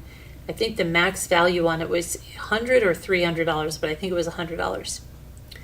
So he gives her this family, I guess, heirloom ring. Fits, she says, as she puts it on. It's beautiful. They get to the apartment. He tells her she can have this entire dresser. It did look like he had, he had done things for her. There were his and her pillows. Hi, Sharon. Let's see. She then, this may be a little bit out of order, okay, but he says to her, don't ever send a hungry man to the store, because he bought all this stuff. And then she wants to make this drink, which sounds horrendous, that they made in prison. I believe it was called a rack. I don't know why it was called a rack, but it's instant coffee, soda, Jolly Ranchers, which are crunched up for flavor. So when she says soda, I don't know whether she means just soda water, seltzer water, because any other kind of soda would have flavor, right? Whatever she mixes up, I mean, it looks so thick. So I think like she's using just a tiny, tiny bit of soda. It looks like blood red, very thick and clumpy. And she's mixing it up, and she said you serve it over ice. Oh, a little juice in it. You serve it over ice, and they put it in these cups, and he's like, this looks terrible, this tastes terrible. And she was laughing, okay?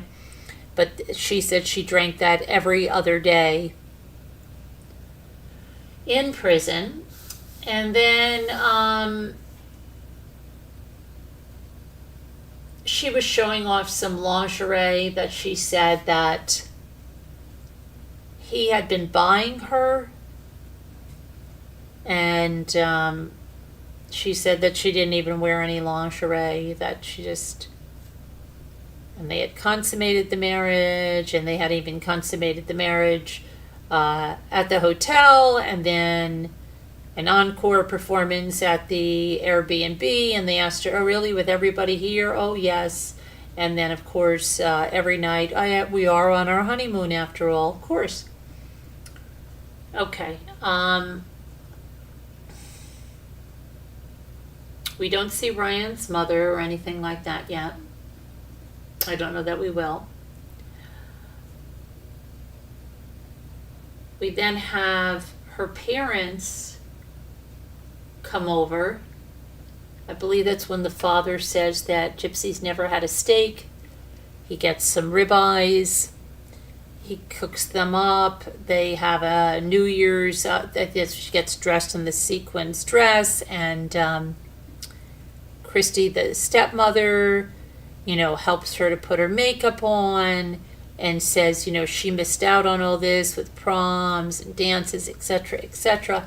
So Gypsy puts on this sequins dress, and she gets her hair all done up and makeup, and she says she feels so pretty, and yada, yada, yada, and, they have a little, a visit there. Then, there's some talks with the father where he feels some guilt. There's also a moment where she says to Christy that there were wheelchair races, apparently, that Dee Dee had invited them to. And she said, do you remember that? She said, and do you remember Dee Dee told me that my father said the R word about her, or so, yeah, that was the R. After that, and it made her feel really bad. Let me see. Then the next thing is she wants a dog. Now she is looking at huskies, and she's like, oh, but they're too big. And then he says, well, you know, we live in an apartment, right? And she says, well, there's people that have dogs here in apartments. And he says, okay. Now, honestly, what he says, I think she blew completely out of proportion. Yeah, he might be trying to be a little controlling to her, but I just think in this instance about a dog, I don't think that another wife or a husband might say the same thing to somebody that wants to get a puppy. You know, that's a lot of work. You have to pick up after them, you have to walk them, you have to do this and that and the other thing. But she got very offended, and she walked out. He then apologized to her. She's like, do you think I'm an idiot? You know, I'm going to be home all day alone. And she said she's never been alone in her entire life. She's had Dee Dee. She went to prison, had 3 roommates. And of course, now she said Ryan's going to go back to work. She doesn't know what to do with herself to be alone. That's why she wants this puppy. Obviously, the puppy wasn't such a significant part of her life because the puppy lives with Ryan now. So, they're looking at a husky, this and that. He looks at a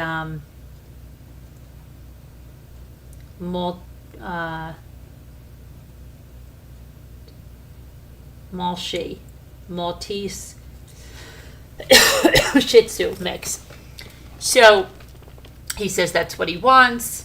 He said, what do you want to name it? And she said, how can we name it? We don't even have it. He goes, how about hormonal? And she's like, I'm not hormonal. I'm just a woman. At one time, he says something about, oh, you know what? What did he say? Hold on a minute. Oh, something like, oh, stop, you're violent. She's like, I'm not violent. Take that back. And he's like, I take that all the way back. All the way back. Okay. So she walks outside. She explains that she's bothered and triggered. He says he has his own triggers as well. He has some abandonment triggers, and she has these triggers that a lot of people think that just because she was not exposed to a lot of things, she's not a child, even though, you know, she's she knows that a dog is going to require care and walking and all of that. And she doesn't want to feel stupid just because she hasn't been exposed to that stuff, right? Okay. So then, I think that was getting close to the end of that episode. And then the next episode is they're going to have a meeting with her parole officer. And then they've also got to get to New York City. So, of course, they can't film the parole officer meeting, but apparently the parole officer's meeting was going overtime. Ryan's outside. He's wondering, oh my gosh, we're going to miss the plane. When she finally comes out, she says that the parole officer told her to be mindful of pictures, meaning that if you're going to take a selfie of yourself, don't take it if there's a vodka bottle behind you, because that's going to cause issues, and watch what you say on social media, etc. Okay? So then they're like, oh my gosh, we are not going to make the flight. They have a driver driving them. Ryan is barking out directions to the guy. No, you got to take that one. Okay. And then she says she gets a call, and she's like, oh my gosh, if we miss the flight, that's we could say goodbye to Good Morning America interview. It's not going to happen. And she says to him something about, do you have everything you need in a carry-on? No, he said, my medication is in my check-in bag. She then kind of says, well, I told you to put it in your carry-on, yada, yada, yada. Got a lot of stress. But they get there.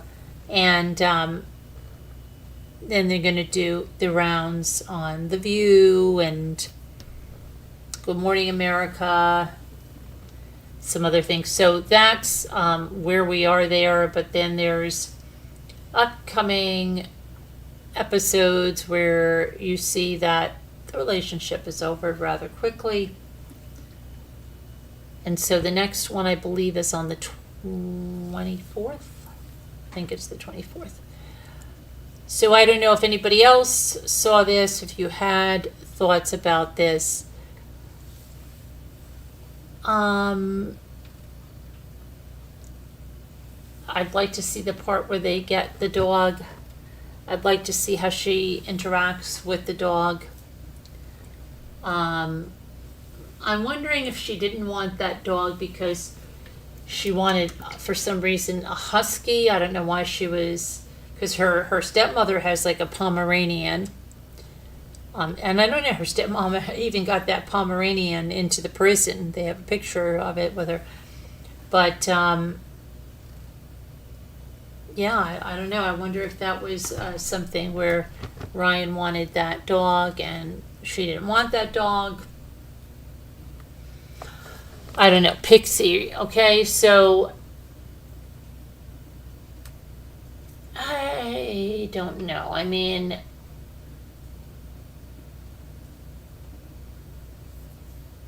she accused him of hovering when she was on her phone looking for the dog. She said, you're hovering again. They talked about that statement she made on social media with the D being fire. But then she brought other boyfriends up into that. And that I think she really uses for manipulation. And, yeah, kind of getting in there with that manipulative tactics there. So, I mean, hi Astro from space, how are you? Yes, she was on the phone with her boyfriend and two men got her just yesterday. I don't know what you're talking about, Astro from space. Let me see here, because I wasn't looking at the chat. Her family here in Houston, a 12-year-old girl snuck out of the house. Oh, is that the one that was found in a ditch? Oh no, that's terrible. I didn't realize that was her. That's foul play. Yeah, that is very, very sad.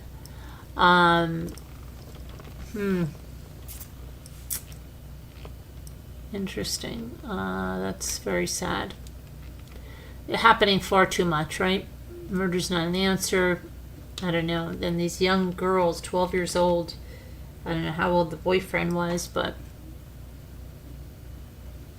I don't know, I think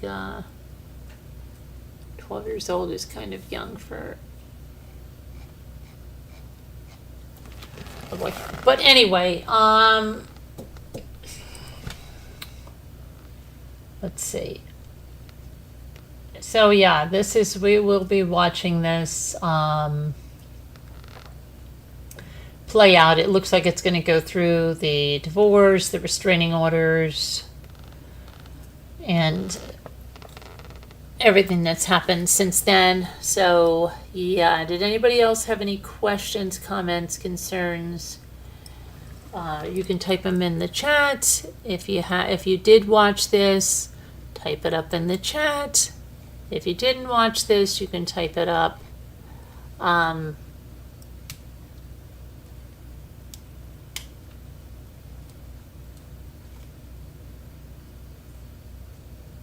But let me see. We're going to either... Oh, shoot. shoot. My pen here. Rough and Ready, are you still here? Did you have anything to add from what you watched last night?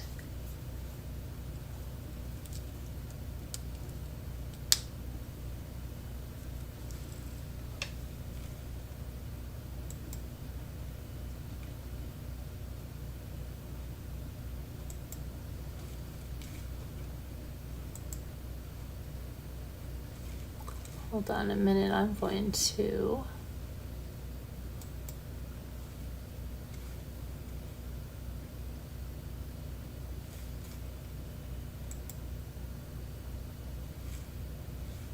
Let's see. You're not watching this, Sosie Dorsey? The Gypsy Rose? Yes, no, maybe so.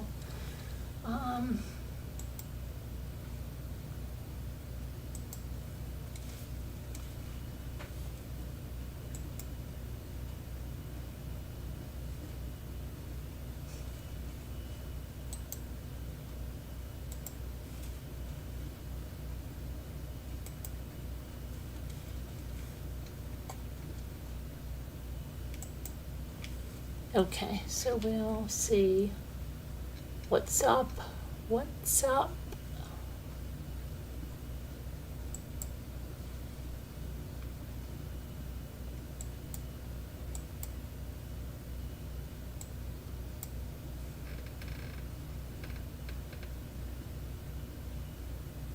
I thought he was a little overbearing.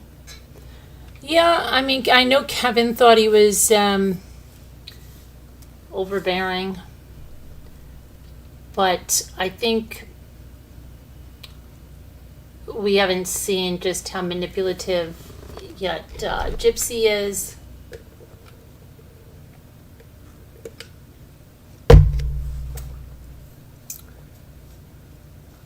You know.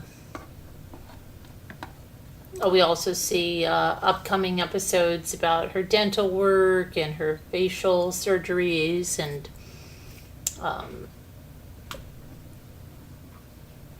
you can't believe it didn't last. You can't believe it didn't last. I can't believe it didn't last as long as it did.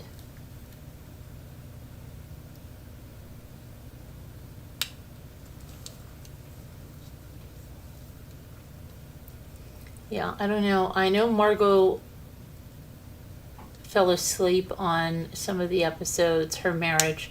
Yeah. And I don't know if Kevin made it to the end. M.E. Not sure if M.E. made it to the end. It didn't last very long, right? Yeah, I know. It didn't last very long. No, it didn't. It did not. Did not.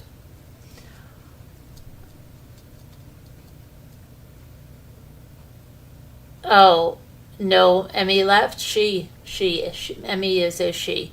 Emmy left? Really? Emmy never leaves when it's movie time, really? Are you sure? She might have fallen off or something. Are you sure, Ruff?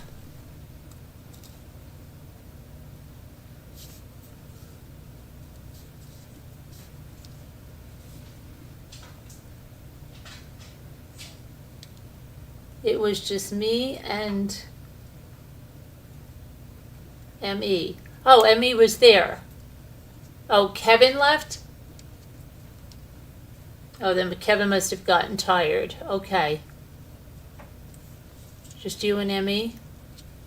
I was there to the end. I know you were, M.E. I know, I misunderstood. I knew you. You were always there to the end. She was talking about Kevin. It was my misunderstanding. It was my mistake. I apologize. Okay. Yeah. What do you think? It's probably time for word cookies, right? Big day tomorrow. Another big day. I've had a huge day today. Craziness. But time for word cookies.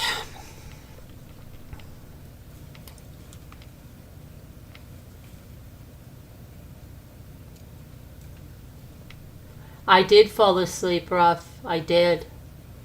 But I did watch in early AM. Early AM.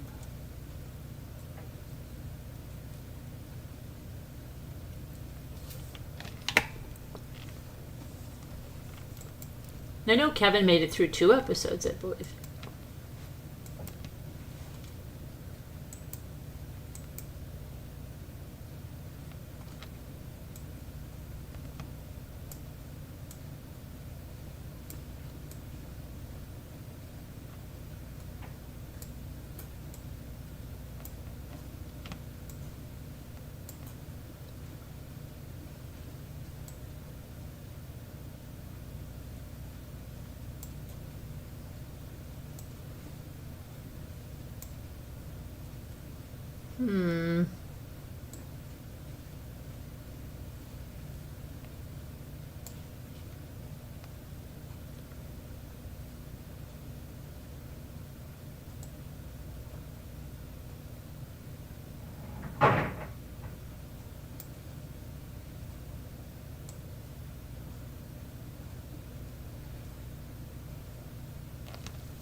Okay.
I tried Joe. Oh, jobless. It looks like you said Joe Bless. Right? Isn't that funny? Joe Bless. Jobless. Isn't that funny? Okay. Sometimes words are funny.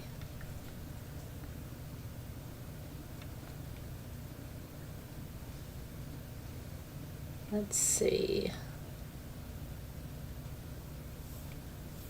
I think I tried Lob, didn't I? Oh, I thought I did.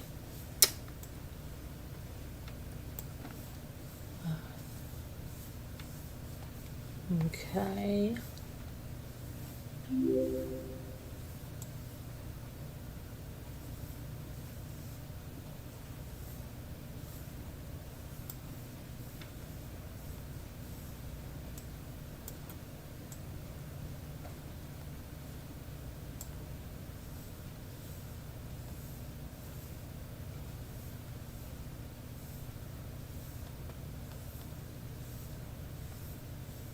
I got lost, Marco. Let me see.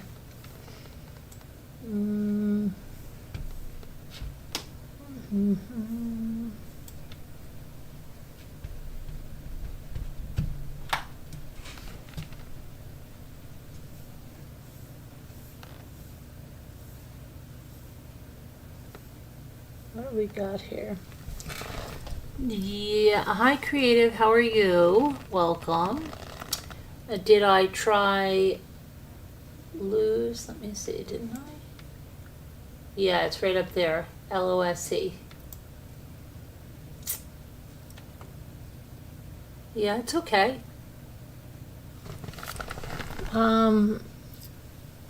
Thanks for chiming in.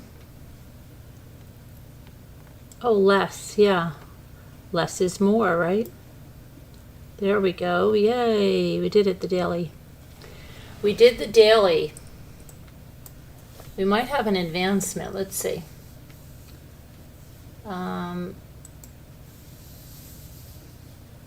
Let's see how far we are from an advancement. Now we should try maybe to do it. Oopsie. Caught. And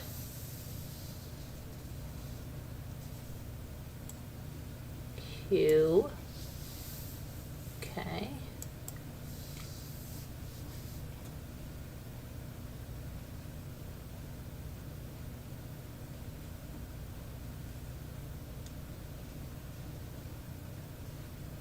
Hold on a minute. I think Jimmy has the heat on.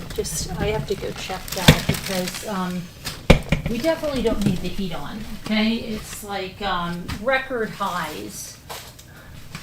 Hang on 1 minute.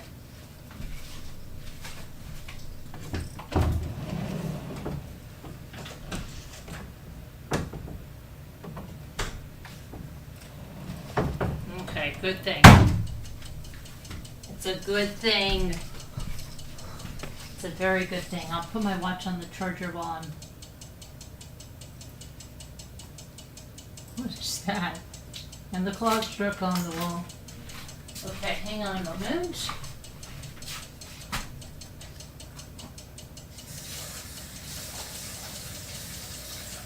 I'll get myself a couple of berries. I bought beautiful berries today. Strawberries, blueberries. Beautiful berries.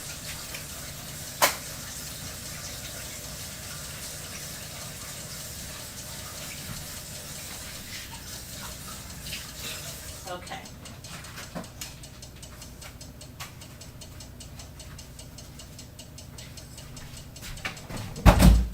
Oh, that scared me.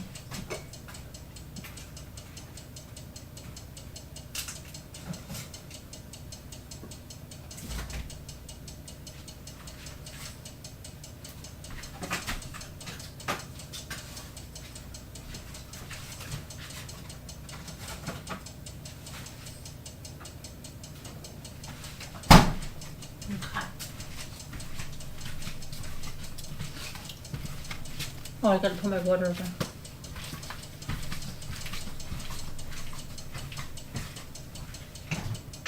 I'm coming, hold on.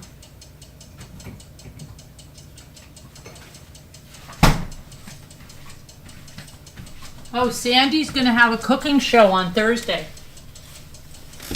Everybody has to go and watch. Isn't that great? She's getting back to cooking, okay? Sandy's gonna have a cooking show on her channel Thursday. I believe it's 7:30 p.m. Okay, that's a great thing. Try outcome. I think you're right there. Thank you there, creative. I'm glad you came in here. I appreciate that. Let's try to get a advancement, okay?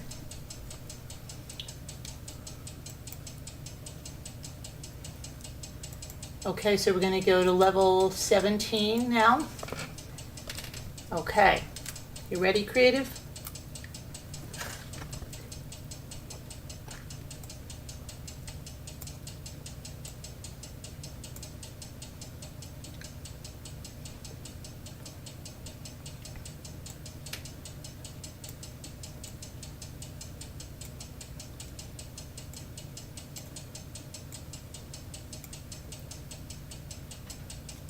Uh-oh, wait a minute.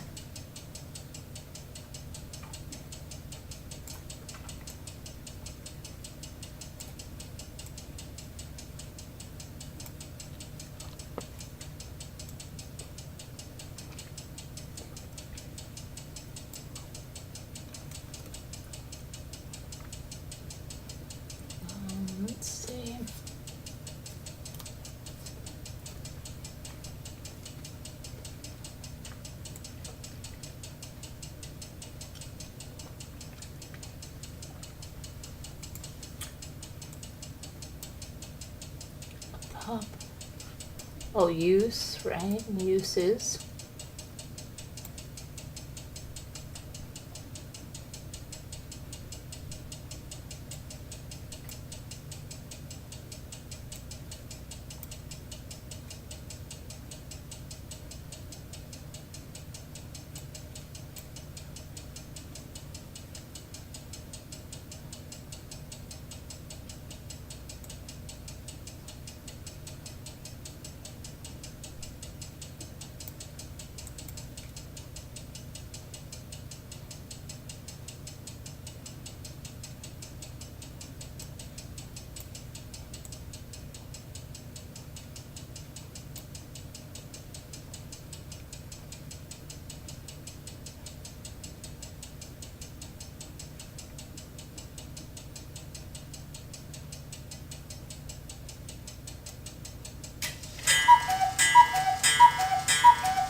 Okay, let's see. What'd you say? Let's see what you do. There is not an R. No, right? Okay, super. No, there's no. Suppose we got. Oh, you clock jump scare. Oh, I'm so sorry. Okay.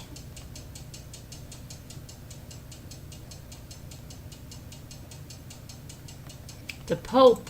Yeah, the Pope.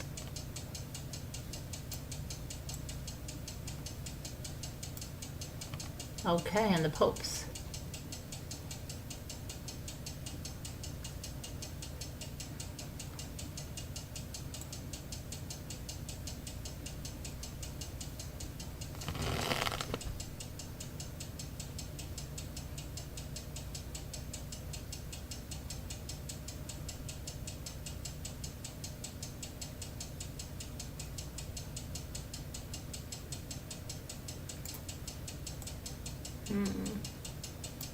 Spouse, okay.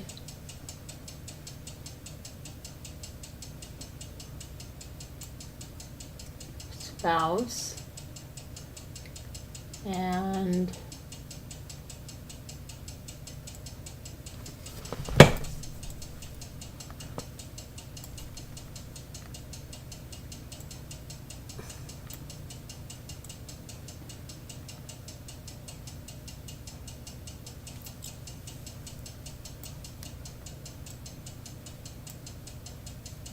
oh, soup, yeah, and soups.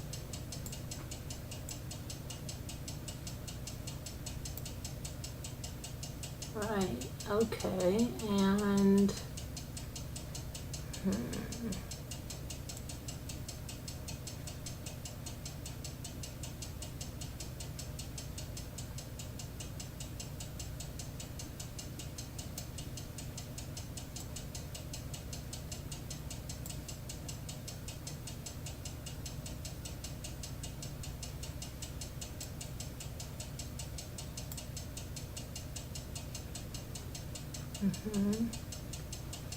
Sue's, yes, okay, and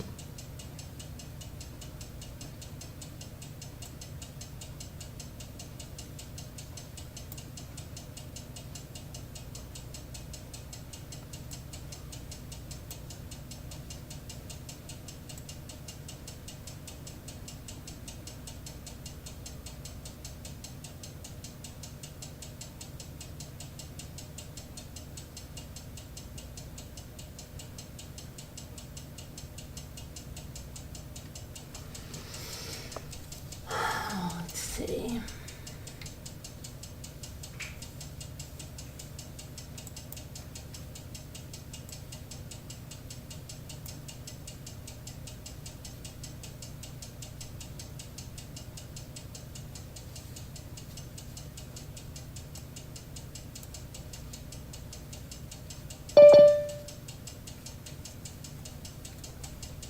Oh, Ruffles is coming in. Hold on.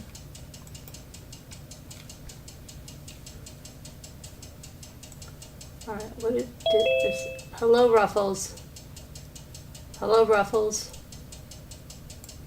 Hello, Ruffles. Hi, Ruffles. Hi, Ruffles. Hey, Hey, what's up? Oh, here comes Margot. um, you were talking about that show last night, Gypsy Rose. Yeah, what'd you think? She has no filter. Absolutely none. She says what she's thinking, it just comes out. Right. It don't matter what subject she's talking about. Yeah, and I really don't think the dog thing was that bad. He was just saying it's a lot of responsibility.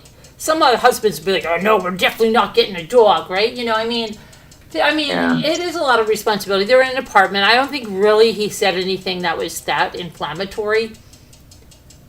No, but everybody treats her like a child. And like she said, her mom dominated her life and then she was in prison and they made all her decisions for her. And now she feels like everybody thinks she's a child, that she's immature.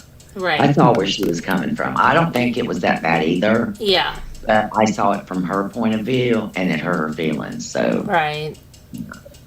but I didn't think it was that big of a deal either. But Yeah. I think she's very domineering. You know, I She's mean, very it's just a little bit controlling. like, yeah. I mean, it was just I don't know. Seemed like a lot. It'll be interesting to see the part where they do get this dog, because she's saying husky and he's saying this tiny little dog, and they end up getting this small dog. So I don't know. Oh, she couldn't handle no husky. No. I saw Not in an husky apartment, today. the way they howl and. What was I? Oh yeah. But I did feel bad for her. You know. Really? She went through a lot when she was younger. Her whole life. Yeah, I know, but she didn't have to. Like, I don't know. I think that No, she didn't have to do what she did. No. I mean, she could have called her dad at any time. yeah, she And scares said, me. "Dad." I would sleep with one eye open around her. She scares the crap out of me. Yeah, she don't like when he makes comments about her being, what was it? He said something about her being Violent. violent or something. Yeah, She was I like, am "I'm not violent. You take that back. Yeah, she got real upset. Yeah. I don't know. She's kind of scary because if you read that stuff about Nick Godejohn and what she did and how she got the knife and all this stuff, like, she wasn't just an innocent little person in there. She was, I don't know. Yeah, I listened to his jailhouse thing, and she did some crazy stuff. But Yeah. you got to go back to she was sheltered so much anyway. But what she did, no, I don't agree with it. She could have got out at any time. All she had to do was tell her dad, Right. because Yeah. she knew she could walk. She Yeah. knew she didn't need to be in that wheelchair. Right. Yep. And we already have poses up there, I think. Let me.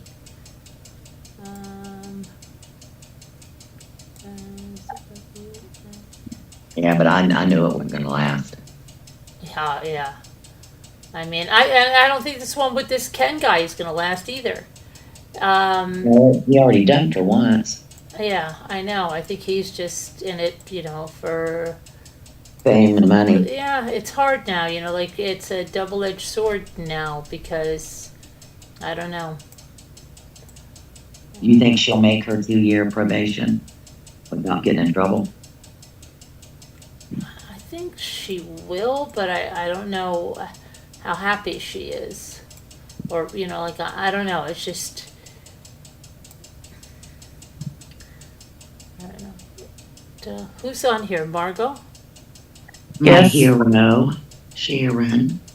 It's Sharon. Sharon? And you didn't make it Monica, no. through any of it, Margot? I fell asleep I think I got through the first one only. Oh, and you say Kevin left, Ruff? Yeah, he left towards the end. I mean, I don't think he missed much. Yeah. Because it ended. It was like, okay, I was wanting more. What happened? Yeah, that was it. That's it until the 24th, I think, is the next episode. Are you caught up, Carolyn? Yeah. I might have a few minutes, but I'm pretty much caught up.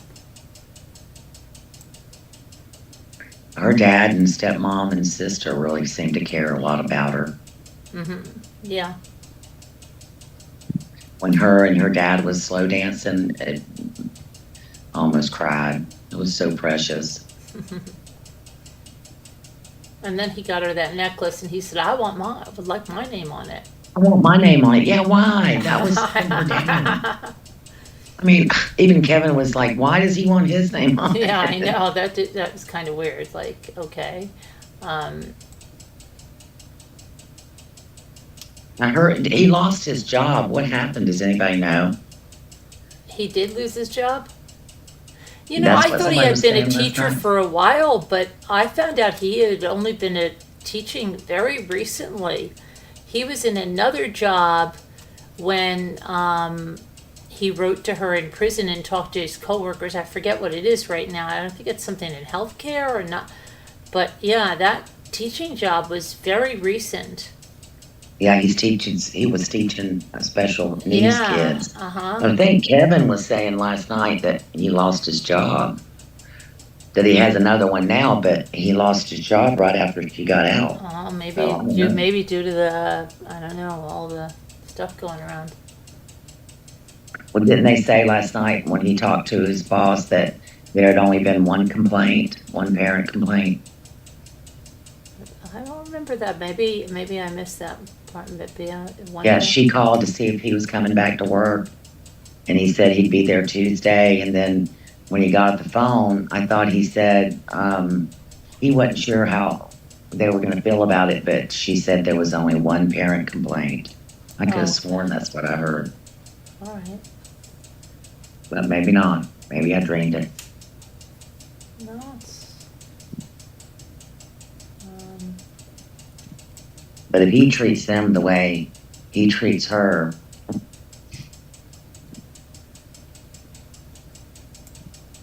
I think it was so fake the way he was talking to her. I didn't feel like it was sincere. When Right. he'd say, okay, sweetheart, okay, baby, okay. That's so fake. I don't like him. Yeah, I mean, he's not talking bad against her, like, right now. I don't know how that's going to play out. I don't know if he's just doing that because he's trying to get, Get her back. no, I think it maybe because he's still doing social media. I think he wants to get the money, so maybe he is trying to, I don't know, just be very careful of what he's saying and get other people to like him, or maybe he's trying to find another woman, being that he feels like he might, be the celebrity, right? I don't know. Yeah. To see. But,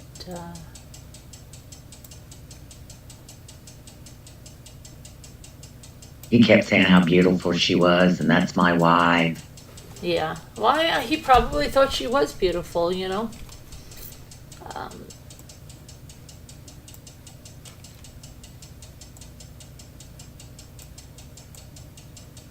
he might still think she is. Yeah, I mean, I don't know. I think he was doing it for the cameras.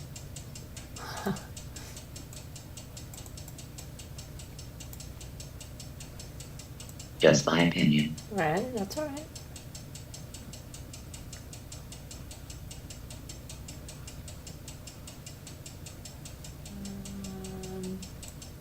Where are you, Margot? That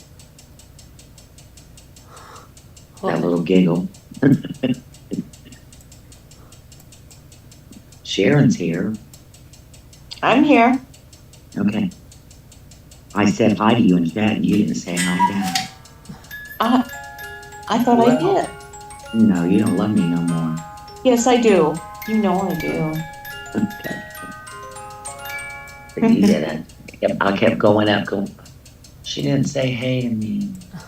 I sat there forever all by myself, and then all of a sudden stuff showed up. I couldn't figure out what was wrong with the chat because it didn't move. I Well, know. it didn't move, and I couldn't click on anything. Like I couldn't delete a comment I made or like I track think they're nothing. having- Yeah, like frozen or something. I think they were having glitches or something. I don't know.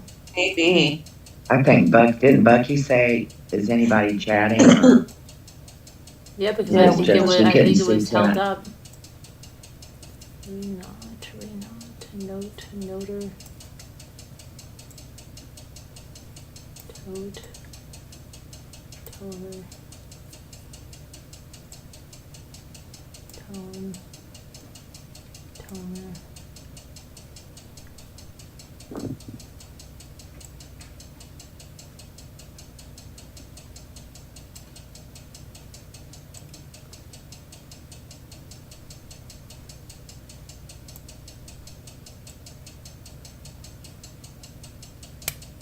Otter. Okay, very good there. Okay, otter. Otter. Torrent. Okay.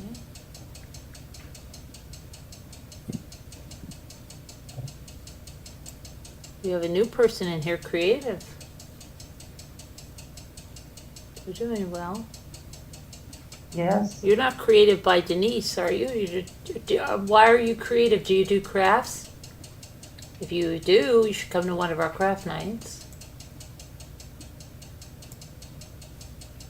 We like creative people. Let me see.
Oh, row, wait a minute.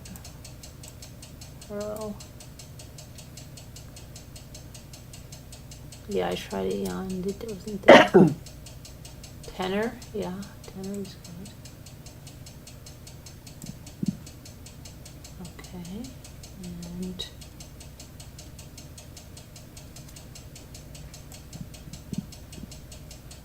retro, how about that? Yeah. Okay, and then what you got over there?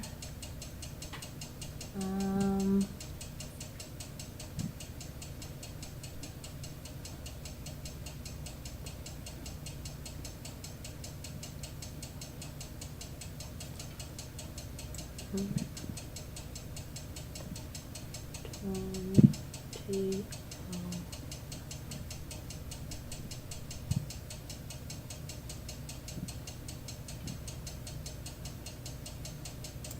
did that. Oh, you thought we did tour. Okay, R.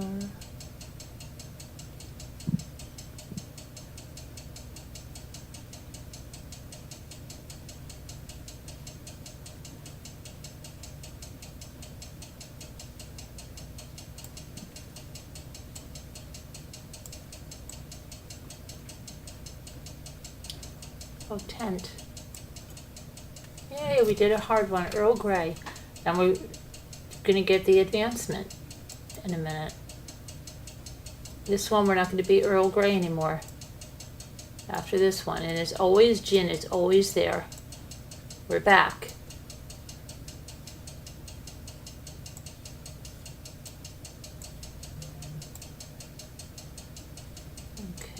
Okay, King of the Road. Okay.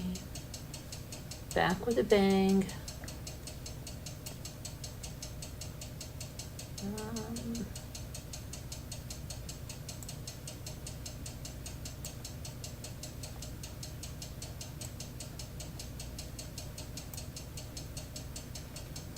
Okay, and bag. Okay, and oh, cab. Must be cab. Cab 7. I wonder whatever happened to him. Okay.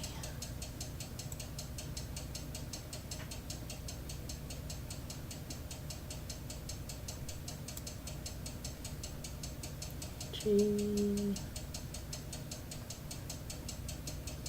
Oh, ink. Okay. Oh, backing.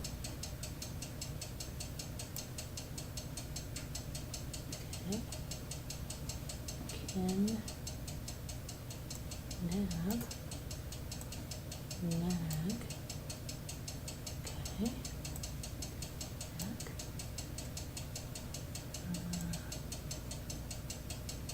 Back.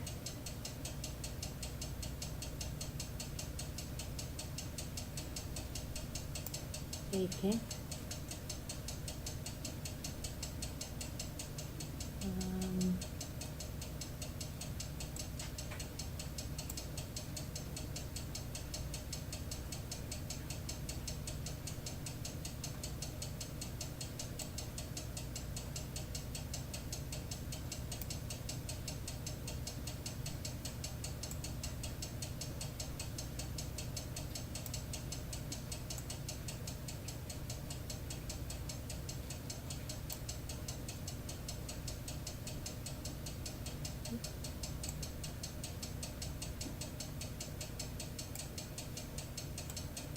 Daniel. And caking.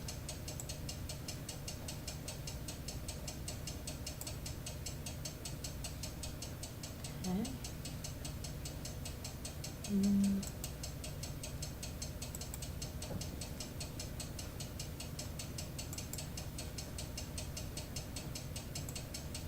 Oh, bank.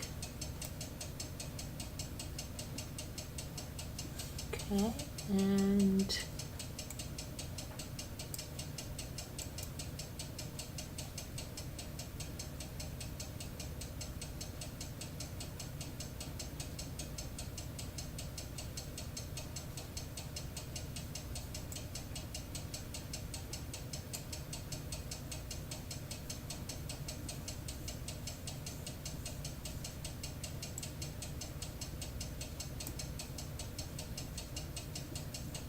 cabin.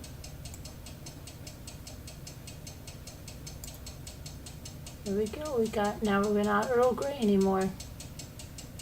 We're not Earl Grey anymore. Yay. We are, they don't make a big deal of your advancement anymore. Now we're just creme brulee.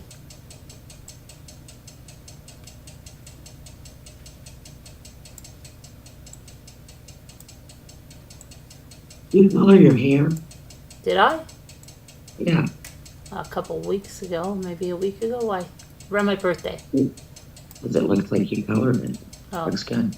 thanks. Same color though. Just probably needs to be done again. Are you more used to the cut now? Yeah, but it's already, it already needs to be cut again, like the layers, so I've got to talk to Sandy.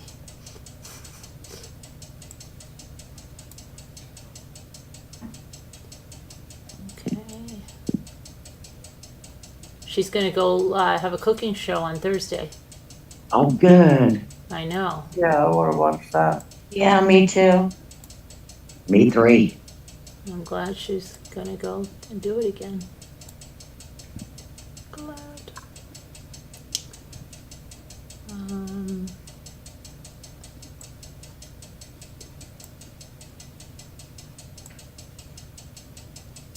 I asked her what she was cooking, but I never got to go back and see That's what I was getting ready to ask. What did you make? if she answered me. Did you see what she's going to be cooking, Margot? No, So I didn't. no, I'm not Margot, but Yeah, I read What- the community post, didn't say. what's she gonna make? What's she gonna make? I don't know. I asked her, but I didn't get to go back and look. Oh, You can go back and still watch your old videos, right? yeah. Yeah. Okay, because I want to do the something she made one night. I can't remember what it was. I have to go back and find it. Has she done chicken marsala yet? Either that or chicken franchise. She's done one of the others. One or the other, I believe. Okay. Okay.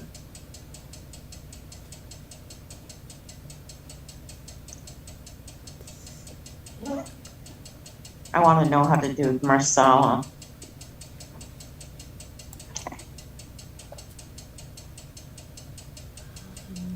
Alright, and,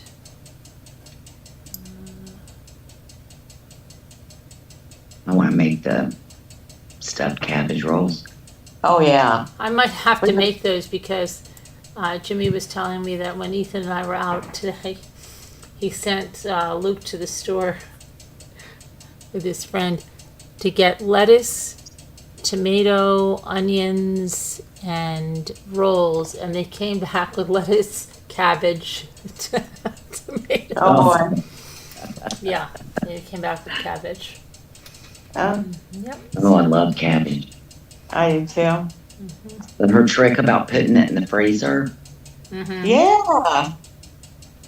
We were talking about that in the Zoom earlier. I either want to do that or the cabbage soup that everybody makes. I don't know. See, Oh, cabbage soup is so easy and it's so good. Is that what people eat on the diet? yeah, Oh but yeah. It looks Yeah, so okay. good though. Oh, it's Yeah. good. I'll eat cabbage any way you want to cook it. I love cabbage. I do too. Mm. I love it fried with some bacon. I've never had it like that. Oh yeah, fried cabbage. Mm-mm. Put What some was little it bit that of you were yellow cooking? What peppers. were you cooking on vacation that one night? What were you making? Who? You? Me. Yeah. I was gonna make corn soup, but I ended up not ever doing it. No, man. but no, you were making something one night, rice and something and something. You don't remember? It was late at night. I don't know. yes, You just it started was making beans, stuff. rice and beans. It was beans and rice. Yeah, you did Oh something. yeah, snap peas and rice. How did I miss that? Oh, Oh, yeah, it was- Bucky and I ate it. Yeah, snap Yeah, peas and oh, it rice. was awful looking. It was good. I didn't say that. I Sharon, did. I mean, Margot said it. Oh, okay. You said it was awful looking? Well, it was like, wasn't it like beans and black It was beans just and- pea. It was just peas and little snaps. What Green kind of beans, pea? yeah. I never saw peas like that. No, I never did either. It must be They're something. filled peas. Yeah, I've never heard of Called that in my filled life. peas. Yeah, they're called filled peas, and they were already seasoned. So all you had to do was heat them up and make your rice and pour it over it. Oh. It's just some green onion on it. Mm-hmm. Hmm. I don't know what that last word is. It's tarn. Thank you, Emmy. Tarn. That Tarn. What's a tarn? pasta that Bucky made, oh, that was so good. Oh, yeah. I made it, and it didn't taste like hers. I guess it was the little bit of love you put in it, but it didn't come out Yeah. like Bucky's. Well, she put a lot of garlic in there, let me tell you.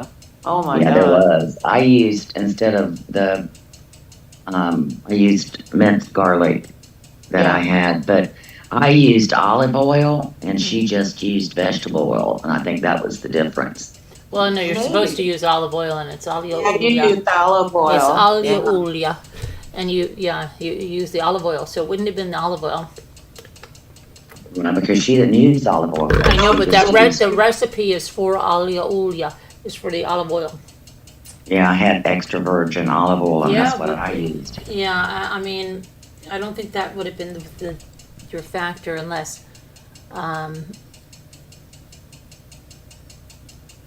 But no, it did taste the same as Bucky's because Bucky used vegetable oil. Yeah. There was some difference because it did yeah, taste like that. but it's supposed to be made with olive oil. That's what I'm Right. saying. That's what the name of it is, olio. Yeah. Yeah, Um, we didn't have olive oil though, so she had to use well, the maybe, vegetable oil. try No, it she when doesn't like olive oil. That's why she uses the other. she Oh, doesn't she like. doesn't like. Right. Oh, Oh, I have both, but I use olive oil more than anything. mm-hmm. Yeah, I do too.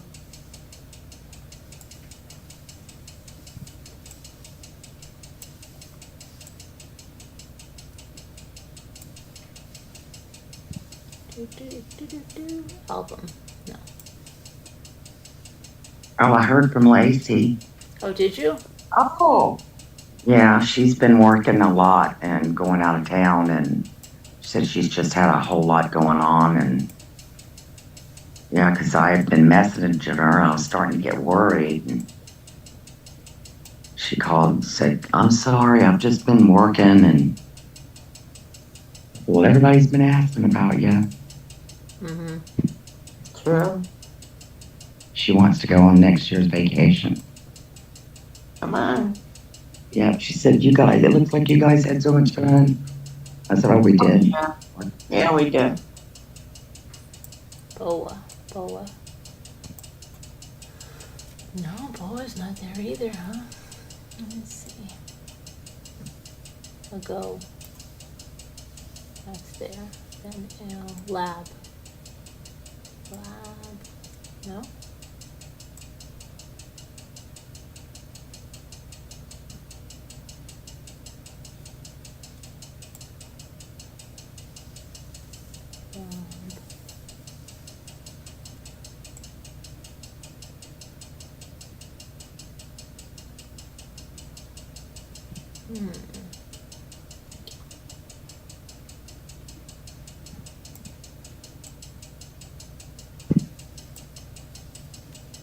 Oh, glob, yeah. Okay, Emmy. That's what we got there. And,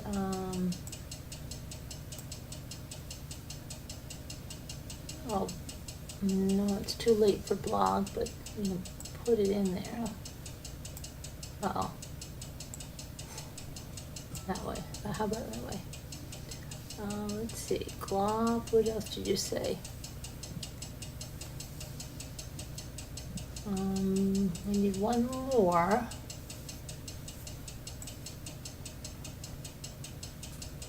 Lago. No.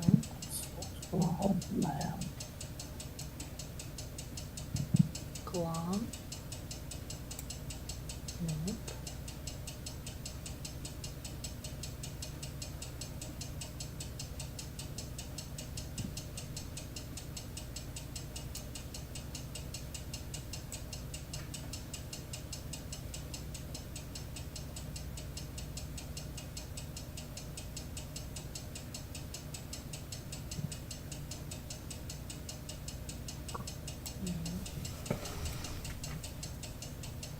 Glob. We already got that. Come on, Emmy, hurry up.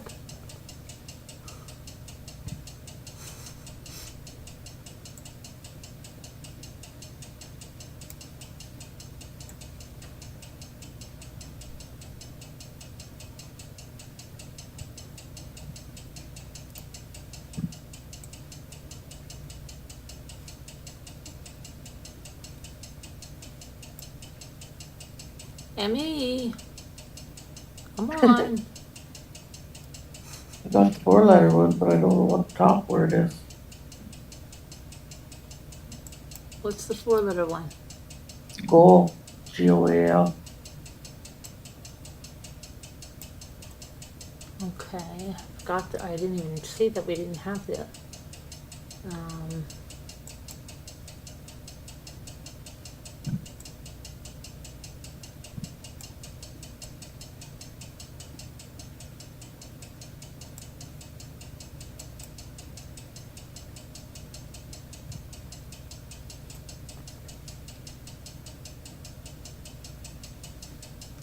No idea. You'll have to use some of your hints there, some of your clues.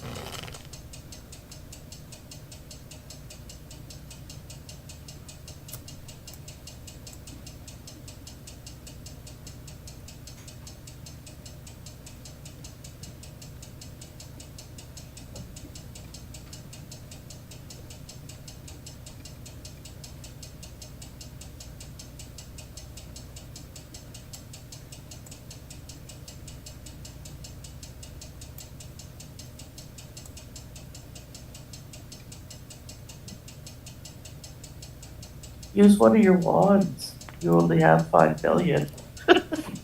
I know, right? I know, Yeah. but that's why you don't understand. I can't. Mm-mm. Yeah.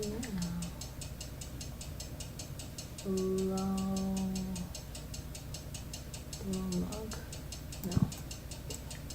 Down. Bongo. Something bongo. Lamb go. Go bomb. Go lamb. Go lamb.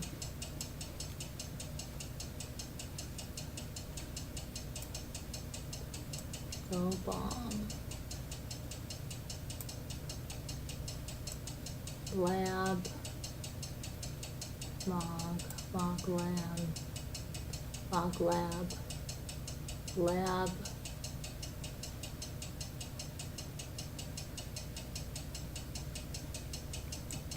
Mag. Log. Bag. Long.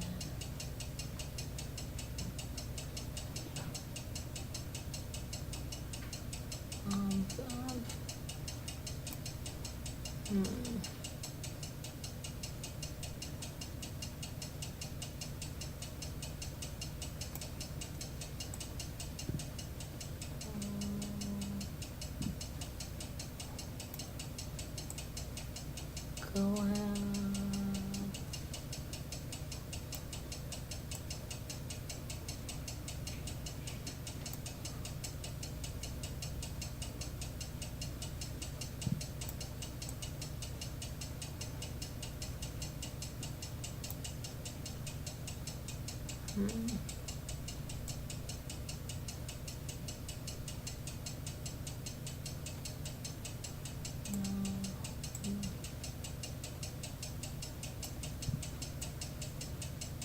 Does anybody?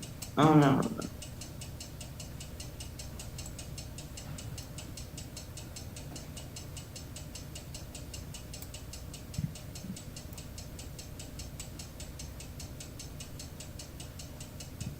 What is the chair? Do you know it?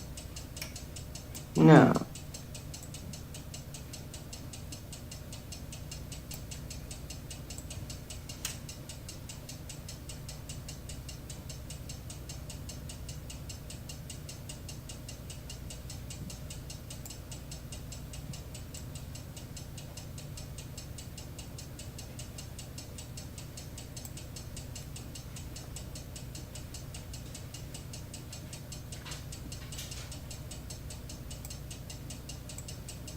Yeah, ball, dude.